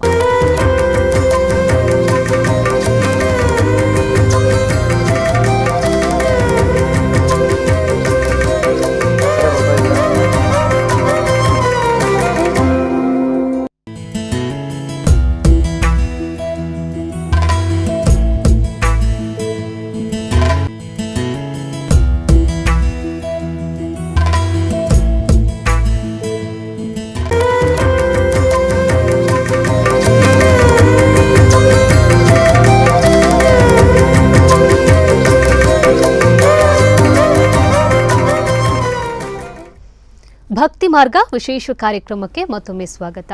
ಗುರುಜಿ, ಈಗಾಗಲೇ ಆ ಒಂದು ಧರ್ಮದ ರಕ್ಷಣೆ ಯಾವ ಥರ ನಡಿಬೇಕು ಅನ್ನೋದ್ರ ಬಗ್ಗೆ ಹೇಳಿದ್ರಿ. ಇನ್ನು ಮಂಗಳೂರಲ್ಲಿ ಕೂಡ ಮಹಾಯಾಗ ನಡೀತಾ ಇದೆ. ಸೊ ಅದರ ಉದ್ದೇಶ ಏನು, ನಾಳೆ ನಡೆಯುವಂಥ ಯಾಗದ ಉದ್ದೇಶ ಏನು ಅನ್ನುವಂಥದ್ದು? ಖಂಡಿತಮ್ಮ, ನಾಳೆ ನಡೀತಕ್ಕಂಥದ್ದು ಕಡಲ ಕಿನಾರಿಯ ವಿಶೇಷವಾಗಿರ್ತಕ್ಕಂಥ ಸಾನ್ನಿಧ್ಯ. ಅದರಲ್ಲೂ ಉಡುಪಿ ಶ್ರೀಕೃಷ್ಣನ ಬೆಳಗಿನ ದರ್ಶನ, ತಾಯಿ ಚಾಮುಂಡೇಶ್ವರಿಯ ವಿಶೇಷವಾಗಿರ್ತಕ್ಕಂಥ ದುರ್ಗಾಪರಮೇಶ್ವರಿಯ ಸಾನ್ನಿಧ್ಯದಲ್ಲಿ ನಾಳೆ ಬೆಳಗ್ಗೆ 5 ಗಂಟೆಗೆ ಅಭಿಷೇಕವನ್ನು ಇಟ್ಕೊಂಡು ಲೋಕ ಕಲ್ಯಾಣಾರ್ಥವಾಗಿ ಒಂದು ಮಹತ್ತರವಾಗಿರ್ತಕ್ಕಂತಹ ಪ್ರಧಾನ ಸಂಕಲ್ಪವನ್ನು ಮಾಡಿ ನಮ್ಮ ರಾಜ್ಯದ ಪ್ರತಿಯೊಬ್ಬರ ಹಿತಕ್ಕಾಗಿ, ರಾಜ್ಯ ಒಂದೇ ಅಂತಲ್ಲ ಮನುಕುಲ ಉದ್ಧಾರ ಆಗಬೇಕು. ಪ್ರತಿಯೊಬ್ಬರ ಮನೆಯಲ್ಲೂ ಅವರವರ ಪರಿವಾರ, ಸಂಸ್ಕೃತಿ, ಸಂಪ್ರದಾಯದಿಂದ ತಂದೆ ತಾಯಿ ಅಂತಕ್ಕಂತಹ ಗೌರವ, ಪ್ರತಿಯೊಬ್ಬರಲ್ಲೂ ಆ ವಿಶ್ವಾಸ, ಆ ಧಾರ್ಮಿಕತೆ ಉಂಟಾಗಬೇಕು. ಅದಕ್ಕೆ ಭಗವತಿಯನ್ನು ನಾವು ಪ್ರಾರ್ಥನೆ ಮಾಡಬೇಕು. ಅದಕ್ಕಾಗಿ ತಾಯಿ ದುರ್ಗಾಪರಮೇಶ್ವರಿಯನ್ನು ಪ್ರಾರ್ಥನೆ ಸಲ್ಲಿಸ್ತಾ ಇದ್ದೀವಿ. ಅದಾದ ನಂತರ ಉಡುಪಿ ಶ್ರೀಕೃಷ್ಣ ಮಠದಲ್ಲಿ ಕೃಷ್ಣನ ಆರಾಧನೆಯನ್ನು ಸಲ್ಲಿಸಿ ವಸುದೈವ ಸುಧಂ ದೇವಂ ಕಂಸ ಚಾಣೂರ ಮರ್ಧನಂ ದೇವಕಿ ಪರಮಾನಂದಂ ಕೃಷ್ಣಂ ವಂದೇ ಜಗದ್ಗುರುಂ, ಜಗತ್ತಿಗೆ ಗುರುವಾಗಿರ್ತಕ್ಕಂಥ ಶ್ರೀಕೃಷ್ಣ ಪರಮಾತ್ಮನ ಪ್ರಾರ್ಥನೆ ಮಾಡಿ ಅಲ್ಲಿರ್ತಕ್ಕಂಥ ಶ್ರೀಗಳಿಗೆ ನಮಸ್ಕಾರ ಮಾಡಿ ಅವರ ಆಶೀರ್ವಾದವನ್ನು ಪಡೆದು ನಡೀತಿರ್ತಕ್ಕಂಥ ಈ ಧರ್ಮ ರಥಯಾತ್ರೆಗೆ ನಿಮ್ಮ ಆಶೀರ್ವಾದ ಬೇಕು ಅಂತ ಶ್ರೀಗಳನ್ನು ಪ್ರಾರ್ಥಿಸಿ, ನಂತರ ಮಾಧ್ಯಾಹ್ನಿಕ 12 ಗಂಟೆಗೆ ಗಣಪತಿ ಪ್ರಾರ್ಥನೆ, ಗಣಪತಿಯ ಒಂದು ಆಶೀರ್ವಾದವನ್ನು ಪಡೆದು 4 ಗಂಟೆಗೆ ಶೋಭಾಯಾತ್ರೆ ಅಂತ ಹೇಳಿದ್ದಾರೆ. ಅಂದರೆ ಇಲ್ಲಿರ್ತಕ್ಕಂಥ ಸಾಕಷ್ಟು ಜನ, ನಮ್ಮ ಉದಯ್ ಕುಮಾರ್ ಶೆಟ್ಟರು, ಹಾಗೆ ಕೃಷ್ಣಮೂರ್ತಿಯವರು, ನನ್ನ ಬ್ರಹ್ಮರ್ಷಿ ಆನಂದ ಸಿದ್ಧಿಪೀಠದ ಸಂಸ್ಥಾನದಿಂದ ರಾಜ್ಯದ ಪ್ರತಿ ಡಿಸ್ಟಿಕ್ಕು ತಾಲೂಕುಗಳಲ್ಲಿ ಒಂದೊಂದಷ್ಟು ಅಭಿಮಾನಿ ಸಂಘಗಳು ಮಾಡಿಕೊಂಡಿದ್ದಾರೆ. ಆ ಸಂಘದ, ಅದರಲ್ಲೂ ಉಡುಪಿ ಭಾಗದ ಈ ಒಂದು ಭಾಗದಲ್ಲಿರ್ತಕ್ಕಂಥ ಸಂಘದ ಅಧ್ಯಕ್ಷನಾಗಿರ್ತಕ್ಕಂಥ ನಮ್ಮ ಜೀವನ್ ಕುಮಾರ್ ಹಾಗೂ ಅವರ ಸಹಪಾಠಿಗಳು, ಸಾಕಷ್ಟು ಜನ, ಎಲ್ಲ ಅಣ್ಣ ತಮ್ಮಂದರು. ನಾನು ಹೆಸರು ಹೇಳ್ತಾ ಹೋಗೋಕ್ಕಾಗೋದಿಲ್ಲ, ಯಾಕೆಂದರೆ ನನಗೆ ಒಬ್ಬರಿಬ್ಬರಲ್ಲ, ಎಲ್ಲರೂ ನನ್ನವರೇ, ಎಲ್ಲರಿಗೂ ನನ್ನ ಹೃದಯದಲ್ಲಿ ಸ್ಥಾನಮಾನವಿದೆ. ಈ ಧರ್ಮರಥ ಯಾತ್ರೆ ಎಳಿತಕ್ಕಂಥ ಯಾರೊಬ್ಬ ವ್ಯಕ್ತಿಯಾದರೂ ಆತನ ಹೆಸರನ್ನು ಹೇಳೋದಕ್ಕಿಂತ ನನ್ನ ಹೃದಯದಲ್ಲಿ ಆತನಿಗೆ ಸ್ಥಾನಮಾನವಿದೆ. ಹಾಗಾಗಿ ನಾಳೆ ನನ್ನೊಂದಿಗೆ ಕೈ ಜೋಡಿಸಿ ಈ ಒಂದು ಧರ್ಮರಥ ಯಾತ್ರೆಯನ್ನು ಎಳಿಲಿಕ್ಕೆ ಮುಂದಾಗಿರ್ತಕ್ಕಂಥ ಸಾಕಷ್ಟು ಜನ ಅಣ್ಣ ತಮ್ಮಂದಿರ ಸಮ್ಮುಖದಲ್ಲಿ ಲೋಕ ಕಲ್ಯಾಣಾರ್ಥವಾಗಿ, ಬೆಸ್ತ ಕುಟುಂಬಗಳ ಅಭಿವೃದ್ಧಿಗೋಸ್ಕರ, ನೊಂದ ಮನಸ್ಸುಗಳಿಗೆ ಅವರಲ್ಲಿರ್ತಕ್ಕಂಥ ಸಂಕಷ್ಟಗಳನ್ನು ಹೋಗಲಾಡಿಸ್ಲಿಕ್ಕೋಸ್ಕರ, ವಿದ್ಯಾರ್ಥಿಯ ಜೀವನ ಅಭಿವೃದ್ಧಿ ಆಗಲಿಕ್ಕೋಸ್ಕರ, ನಮ್ಮ ಭಾರತ ದೇಶದ ಗಡಿ ಭಾಗದಲ್ಲಿರ್ತಕ್ಕಂಥ ಪ್ರತಿಯೊಬ್ಬ ಯೋಧರಿಗೂ ಸ್ಥೈರ್ಯವನ್ನು ತುಂಬಲಿಕ್ಕೋಸ್ಕರ, ಹಾಗೆ ರೈತರ ಉದ್ಧಾರಕ್ಕೋಸ್ಕರ ಮಹಾವಿಷ್ಣುವಿನ ವಿಶೇಷವಾಗಿರ್ತಕ್ಕಂಥ ಅನುಷ್ಠಾನವನ್ನು, ಲಕ್ಷ್ಮೀನಾರಾಯಣ ಮಹಾಯಜ್ಞವನ್ನು ನಾಳೆ ಸಂಜೆ 6 ಗಂಟೆ ಗೋಧೂಳಿ ಲಗ್ನದಲ್ಲಿ ಪ್ರಾರಂಭಿಸ್ತಾ ಇದ್ದೀವಿ. ರಾತ್ರಿ ಸರಿಸುಮಾರು 8 ಗಂಟೆಗೆ ಮಹಾಮಂಗಳಾರತಿ, ತೀರ್ಥಪ್ರಸಾದ, ವಿಶೇಷವಾಗಿರ್ತಕ್ಕಂಥ ಮಹಾನೈವೇದ್ಯ ಪ್ರಸಾದವನ್ನು ಬರ್ತಕ್ಕಂತಹ ಪ್ರತಿಯೊಬ್ಬರಿಗೂ ಸಹಿತ ಸೇರಿಸಬೇಕು ಎಂಬತಕ್ಕಂಥ ಒಂದು ಮಹದಾಸೆಯಲ್ಲಿದ್ದೇವೆ. ಹಾಗೆ ಈ ಧರ್ಮದ ಒಂದು ವಿಶೇಷವಾಗಿರ್ತಕ್ಕಂಥ ಅನುಷ್ಠಾನಕ್ಕೆ ಸಾಕಷ್ಟು ಜನ ಹಿಂದೂ ಪರ ಸಂಘಟನೆಗಳು ಹಾಗೂ ಧರ್ಮ ಜಾಗೃತಿ ನಡೆಸ್ತಿರ್ತಕ್ಕಂಥವರು, ಹಾಗೂ ಸಾಕಷ್ಟು ಜನ ಭಜನಾ ಮಂಡಳಿಗಳಲ್ಲಿ ಇರ್ತಕ್ಕಂಥವ್ರು ಎಲ್ಲರ ಸಮ್ಮುಖದಲ್ಲಿ ಈ ಕಾರ್ಯಕ್ರಮ ನಡೀತಾ ಇದೆ. ಸರಿ ಗುರುಜಿ, ಈಗ ಕಾಲರ್ ಒಬ್ರು ರೆಡಿ ಇದ್ದಾರೆ. ಮುಲ್ಕಿಯಿಂದ ರಾಜೇಶ್ವರಿ ಅನ್ನೋರು ಕರೆ ಮಾಡಿದ್ದಾರೆ. ನಮಸ್ತೆ ರಾಜೇಶ್ವರಿ ಅವರೇ. ನಮಸ್ತೆ ಮೇಡಮ್. ಗುರುಜಿ ಇದ್ದಾರೆ, ಅವ್ರ ಜೊತೆ ಮಾತಾಡಿ. ಹಾ ಸರ್. ಹಲೋ. ನಮಸ್ತೆ ಸರ್. ನಮಸ್ತೆ ಗುರುಜಿ. ನಮಸ್ತೆ ತಾಯಿ, ಹೇಳಮ್ಮ. ತುಂಬಾ ದಿವಸದಿಂದ ಕಾಲ್ ಮಾಡ್ಬೇಕಂತ ಅನ್ಕೊಂಡಿದ್ದೇವೆ ಗುರುಜಿ. ಜಿ ಟಿವಿಗೆ ಕಾಲ್ ಮಾಡ್ತಿದ್ದು ಸಿಕ್ತಿರ್ಲಿಲ್ಲ, ಇವತ್ತು ಸಿಕ್ಕಿದ್ದು, ತುಂಬಾ ಖುಷಿ ಆಗ್ತದೆ. ನಿನ್ನನ್ನು ಮಾತಾಡ್ತಾ ಇರೋದು ನನಗೂ ಅಷ್ಟೇ ಆನಂದ ಆಗ್ತಾ ಇದೆ ತಾಯಿ. ಹೇಳಮ್ಮ. ನನ್ನ ತಾಯಿ ಬಗ್ಗೆ ಕೇಳ್ಬೇಕಿತ್ತು ಗುರುಜಿ. ಹೇಳು ಮಗು, ಮಾತಾಡು ತಾಯಿ. ನನ್ನ ತಾಯಿಗೆ ತುಂಬಾ ಕಾಲು ನೋವಿದೆ ಗುರುಜಿ. ಅವ್ರು ಹುಷಾರಾಗ್ತಾರ ಗುರುಜಿ? ನೋಡಮ್ಮ, ಒಂದು ಹೆಣ್ಣಿನ ಮನಸ್ಸು ಇನ್ನೊಂದು ಹೆಣ್ಣಿನ ಕಷ್ಟವನ್ನು ಅರ್ಥ ಮಾಡ್ಕೊಂಡು ಅವಳು ತಾಯಿ ಆಗಿರ್ಬೋದು, ಆದರೆ ಆಕೆ ಇವತ್ತು ನಿನ್ನ ಮಗುವಾಗಿದ್ದಾಳೆ. ಯಾಕೆಂದರೆ ಜನ್ಮ ಕೊಟ್ಟಿದ್ದಾಳೆ, ನಿನ್ನನ್ನು ಬೆಳೆಸಿ ದೊಡ್ಡವಳು ಮಾಡಿದ್ದಾಳೆ. ಕೊನೆಗೆ ಇವತ್ತಿನ ದಿವಸ ಒಂದು ಹೆಣ್ಣು ಮತ್ತೊಂದು ಹೆಣ್ಣು ಮಾನವೀಯತೆಯನ್ನು ಮೆರೆದು ಆ ತಾಯಿ ಬಗ್ಗೆ ನೀನು ಚಿಂತನೆ ಮಾಡ್ತಿದ್ಯಾ. ಅದೇ ಇಷ್ಟಕ್ಕೆ 10 ನಿಮಿಷದ ಮುಂಚೆ ನಾನು ಹೇಳಿದೆ, ಒಬ್ಬ ಗಂಡು ಮಗು ಜನ್ಮ ಕೊಟ್ಟು ಅವನಲ್ಲಿರ್ತಕ್ಕಂಥ ದುಶ್ಚಟಗಳ ಬಗ್ಗೆ ಯಾಕೆ ಅಂತ ಪ್ರಶ್ನೆ ಮಾಡಿದ್ದಕ್ಕೆ ಅವನು ಒಂದು ಯಾವ ವಸ್ತುವಲ್ಲಿ ಹೊಡಿಬಾರ್ದು ಅಂತಹ ವಸ್ತುವಿನಲ್ಲಿ ತಾಯಿನ ದಂಡಿಸ್ತಿದ್ದಾನೆ ಅಂದರೆ ಈ ಮನಸ್ಸು ಎಷ್ಟು ನೊಂದಿರ್ಬೋದು ತಾಯಿ. ಅದಕ್ಕೆ ಹೇಳೋದು, ನಮ್ಮ ಹೆಣ್ಣುಮಕ್ಕಳಿಗೆ ಸ್ಥಾನಮಾನ ಬಹಳ ವಿಶೇಷವಾದ್ದು ಅಂತ. ನಮ್ಮ ಭಾರತೀಯ ಸಂಸ್ಕೃತಿ ಭಾರತಾಂಬೆಯನ್ನು, ಈ ಸುಂದರವಾದ ಪ್ರಕೃತಿ ಮಾತೆಯನ್ನು ನಾವು ದೇವಿ ಅಂತ ಪ್ರಾರ್ಥಿಸ್ತಿದ್ದೀವಿ. ನಿನ್ನ ತಾಯಿ ಆರೋಗ್ಯ ಸರಿ ಹೋಗುತ್ತೆ, ಭಯಪಡಬೇಡ. ಮೊಣಕಾಲಿಂದ ಕೆಳಭಾಗದಲ್ಲಿ ನೋವಾ ಅಥವಾ ಮೊಣಕಾಲ ಮೇಲ್ಭಾಗದಲ್ಲಿ ನೋವಾ? ಎಡಕಾಲಲ್ಲಿ ಸರ್. ಎಡಗಾಲಲ್ಲಿ. ಮೊಣಕಾಲು ಕೆಳಭಾಗ ನೋವು ಬರ್ತಾ ಇದೆಯಾ? ಹಾ ಸರ್, ಮೊಣಕಾಲಲ್ಲಿ ಫಿಕ್ಸ್ ಆದಾಗೆ ಆಗಿದೆ ಕಾಲು. ಹಾಂ. ಯಾವಾಗಿಂದ ಆಗಿದೆ ತಾಯಿ ಈ ಥರ? ಸರ್ ತುಂಬಾ ಟೈಮ್ ಆಯ್ತು ಸರ್, ಆಗಿ ಒಂದು ಜೂನಲ್ಲಿ. ಹೇಗೆ ಜಾರ್ ಬಿದ್ರಾ? ಇಲ್ಲ ಸರ್, ಅಂದ್ರೆ ಹಾ ಸರ್, ಅಂದ್ರೆ ಫಿಕ್ಸ್ ಆಗಿ ಕೆಳಗೆ ಬಿದ್ರು ಸರ್. ಹಾಂ. ಒಂದು ಕೆಲಸ ಮಾಡಿ, ಮೊಣಕಾಲಿಂದ ತಳಭಾಗದಲ್ಲಾಗಿದ್ದರೆ ಇದಕ್ಕೆ ಒಂದು ಚಿಕ್ಕದಾದಂತಹ ಒಂದು ಉಪಯೋಗ ಮಾಡಬಹುದು. ಒಂದು ಪ್ರಯೋಗ ಇದೆ. ಇದಕ್ಕೆ ನೀವು ಮಾಡಬೇಕಾದ್ದು, ಈ ಹುಣಸೆ ಚಕ್ಕೆ ಗೊತ್ತಾ ನಿಮಗೆ? ಹುಣಸೆ ಮರದ ಚಕ್ಕೆ ಮತ್ತು ಸ್ವಲ್ಪ ದಾಲ್ಚಿನ್ನಿ, ಒಂದಿಷ್ಟು ಜೇನುತುಪ್ಪ, ಒಂದು ಸ್ವಲ್ಪ ಸುಣ್ಣ, ಇದೆಲ್ಲವನ್ನೂ ಹಾಕಿ ಚೆನ್ನಾಗಿ ಕುಟ್ಟಿ ಪುಡಿ ಮಾಡ್ಕೋಬೇಕು. ಅದನ್ನೊಂದು ಪೇಸ್ಟ್ ಥರ ಮಾಡ್ಕೊಳ್ಳಿ. ಅದಕ್ಕೆ ಸ್ವಲ್ಪ ಅಲೋವೆರಾ ಮಿಕ್ಸ್ ಮಾಡಿ ಅದನ್ನು ಎಲ್ಲಿ ಮೊಣಕಾಲ ಹತ್ರ ತುಂಬ ನೋವಿದೆ ಮತ್ತು ಜಾಯಿಂಟ್ಸ್ ಪೇನ್ ಇದೆ, ಎಲ್ಲಿ ಮೀನು ಮಾಂಸಖಂಡಗಳು ನೋವು ಬರ್ತಾ ಇದೆ, ಆ ಸ್ಥಳಕ್ಕೆ ಅದನ್ನು ಲೇಪನ ಮಾಡಿ. ಅದಕ್ಕೆ ತೆಳ್ಳಗಿರ್ತಕ್ಕಂಥ ಒಂದು ವಸ್ತ್ರವನ್ನು ರಾತ್ರಿ ಸುತ್ತಿ ಬೆಳಿಗ್ಗೆ ಆ ವಸ್ತ್ರವನ್ನು ಬಿಚ್ಚಿ ಒಂದಿಷ್ಟು ಕಲ್ಲುಪ್ಪಲ್ಲಿ ಉಪ್ಪು ಕಾವು ಕೊಡಿ. ಈ ಪ್ರಕಾರ ಒಂದು 18ರಿಂದ 20 ದಿವಸ ಮಾಡಿ. ಆಗ ಅವರ ಹಳೆಯ ನೋವುಗಳು ಹೋಗುತ್ತೆ, ಈಗಿರ್ತಕ್ಕಂತಹ ನೋವು ಹೋಗುತ್ತೆ, ನಿನ್ನ ತಾಯಿ ಚೆನ್ನಾಗಿರ್ತಾರೆ. ಒಳ್ಳೇದಾಗ್ಲಿ ತಾಯಿ. ಸರಿ ರಾಜೇಶ್ವರಿ ಅವರೇ, ಕರೆ ಮಾಡಿದ್ದಕ್ಕೆ ಧನ್ಯವಾದ. ಗುರುಜಿ ಈಗಾಗಲೇ ಆಗಮ್ಮ ಹೇಳಿದ ಮಾತನ್ನೇ ಮತ್ತೆ ಕೂಡ ಅವರು ಒಂದು ತಾಯಿಯ ಹೃದಯ ನೋವಿನ ಬಗ್ಗೆ ಅವರು ತಿಳಿಸಿರುವಂಥದ್ದು. ಗುರುಜಿ ಈಗಾಗಲೇ ಎಲ್ಲ ಕಡೆ ಧರ್ಮ ರಕ್ಷಣೆಯ ಬಗ್ಗೆ ಮಾಹಿತಿಯನ್ನು ಕೊಡ್ತಾ ಬರ್ತಾ ಇದ್ದಾರೆ. ನಮ್ಮ ಸಮಾಜದಲ್ಲಿ ನೀವೀಗಾಗಲೇ ಹೇಳಿದ್ರಿ, ಸಾಕಷ್ಟು ಸ್ವಾಮೀಜಿಗಳಿದ್ದಾರೆ, ಸಾಕಷ್ಟು ಜ್ಯೋತಿಷ್ಯಗಳಿದ್ದಾರೆ. ಆದರೆ ಆನಂದ ಗುರೂಜಿಯವರು ಮಾತ್ರ ಸ್ವಲ್ಪ ವಿಶೇಷ, ಯಾಕಿದು ಅನ್ನುವಂಥದ್ದು? ಆನಂದ್ ಗುರೂಜಿಯವರಿಗೆ ನನ್ನ ಅಭಿಮಾನಿ ದೇವರುಗಳು ಕೊಟ್ಟಿರತಕ್ಕಂಥ ಒಂದು ಸ್ಥಾನಮಾನ. ನನ್ನ ಕಾರ್ಯಕ್ರಮಗಳಲ್ಲಿ ಸಾಕಷ್ಟು ಬಾರಿ ಹೇಳ್ತಿರ್ತಾನೆ, ಮುಂದಿನ 7 ಜನ್ಮ ಎತ್ತರೂ ನಿಮ್ಮ ಈ ಪ್ರೀತಿ ವಿಶ್ವಾಸವನ್ನು, ಈ ಋಣವನ್ನು ನಾನು ಹರಿಸ್ಲಿಕ್ಕೆ ಆಗೋದಿಲ್ಲ ಅಂತ. ಮನುಷ್ಯ ಏನು ಬೇಕಾದ್ರೂ ದುಡ್ಡು ಕೊಟ್ಟು ಸಂಪಾದನೆ ಮಾಡ್ಬೋದು, ಈ ಪ್ರೀತಿ ವಿಶ್ವಾಸ ಸಂಪಾದನೆ ಮಾಡ್ಲಿಕ್ಕಾಗತ್ತಮ್ಮ? ಖಂಡಿತ ಇಲ್ಲ. ಇವತ್ತು ನಾನು ಯಾವುದೇ ಒಂದು ಕಾರ್ಯಕ್ರಮಕ್ಕೆ ಬಂದರೂ ಸಾಗರೋಪಾದಿಯಲ್ಲಿ ಜನಸಂಖ್ಯೆ ಹರಿದು ಬರ್ತಾರೆ, ಪ್ರತಿಯೊಬ್ಬರು ನನ್ನ ಹತ್ತಿರದಿಂದ ಪ್ರೀತಿಸ್ತಾರೆ, ಹತ್ತಿರದಿಂದ ನನ್ನ ಮುಟ್ಟಬೇಕು, ನನ್ನ ಮಾತಾಡಬೇಕು ಅಂತಾರೆ. ಸರಿ ಗುರುಜಿ, ಈಗ ಕಾಲರ್ ಒಬ್ರು ರೆಡಿ ಇದ್ದಾರೆ. ಮೂಡುಬಿದ್ರೆಯಿಂದ ಸುಧಾ ಅವರು ಕರೆ ಮಾಡಿದ್ದಾರೆ. ನಮಸ್ತೆ ಸುಧಾ ಅವರೇ. ಸುಧಾ ಅವರೇ, ಟಿವಿ ವಾಲ್ಯೂಮ್ ಮ್ಯೂಟ್ ಮಾಡಿ, ಇಲ್ಲಾಂದ್ರೆ ಕರೆ ಕಟ್ ಆಗುತ್ತೆ. ಸುಧಾ ಅವರೇ ನಮಸ್ತೆ, ನನ್ನ ಧ್ವನಿ ಕೇಳಿಸ್ತಾ ಇದೆಯಾ? ನಮಸ್ತೆ. ಸುಧಾ ಅವರೇ, ಗುರುಜಿ ಇದ್ದಾರೆ, ಅವ್ರ ಜೊತೆ ಮಾತಾಡಿ, ಆದ್ರೆ ಟಿವಿ ವಾಲ್ಯೂಮ್ ಮ್ಯೂಟ್ ಮಾಡ್ಕೊಳ್ಳಿ. ನಮಸ್ತೆ ಗುರುಜಿ. ನಮಸ್ತೆ ತಾಯಿ, ಹೇಳಮ್ಮ. ನಮಸ್ತೆ. ಮಾತಾಡಿ ಸುಧಾ ಅವರೇ, ಮಾತಾಡಿ. ಹಲೋ ಗುರುಜಿ ಹತ್ರ ಮಾತಾಡ್ಬೇಕಿತ್ತು. ಹಲೋ ಮಾತಾಡಿ, ಅವರು ಮಾತಾಡ್ತಿದ್ದಾರೆ. ತಾಯಿ ಮಾತಾಡಮ್ಮ. Hello hello ಮಾತಾಡಿಮ್ಮ. ನಮಸ್ತೆ ಗುರುಜಿ. ನಮಸ್ತೆ ತಾಯಿ. ನಿಮ್ಮ ನೋಡಿ ತುಂಬಾ ಸಂತೋಷ ಆಯ್ತು. ಉಡುಪಿಗೆ ಬರ್ತಾ ಇರೋದ್ರಿಂದ ನಮ್ಗೆಲ್ಲರಿಗೂ ತುಂಬಾ ಖುಷಿಯಾಗಿದೆ. ಅದಕ್ಕೆ ಏನ್ ಮಾತಾಡ್ಬೇಕಂತ ಗೊತ್ತಾಗ್ತಿಲ್ಲ, ಅಷ್ಟು ತುಂಬಾ ಸಂತೋಷ ಆಗ್ತಿದೆ ಗುರುಜಿ. ನನಗೆ ಇವತ್ತು ಉಡುಪಿ ಕ್ಷೇತ್ರದಲ್ಲಿ ಇಲ್ಲಿಂದ ನೇರ ಪ್ರಸಾರ ಅವಕಾಶ ಮಾಡಿಕೊಟ್ಟಿರ್ತಕ್ಕಂಥ ಈ ಸ್ಪಂದನ ವಾಹಿನಿಗೆ ನಾನು ರೂಢಿಯಾಗಿದ್ದೇನೆ. ಯಾಕೆಂದರೆ ಶನಿವಾರ ಅಂದ ತಕ್ಷಣ ಶನಿವಾರ ಭಾನುವಾರ ಆದರೆ ನೇರ ಪ್ರಸಾದ ನಾವು ಸಿಕ್ಕೋದಿಲ್ಲ.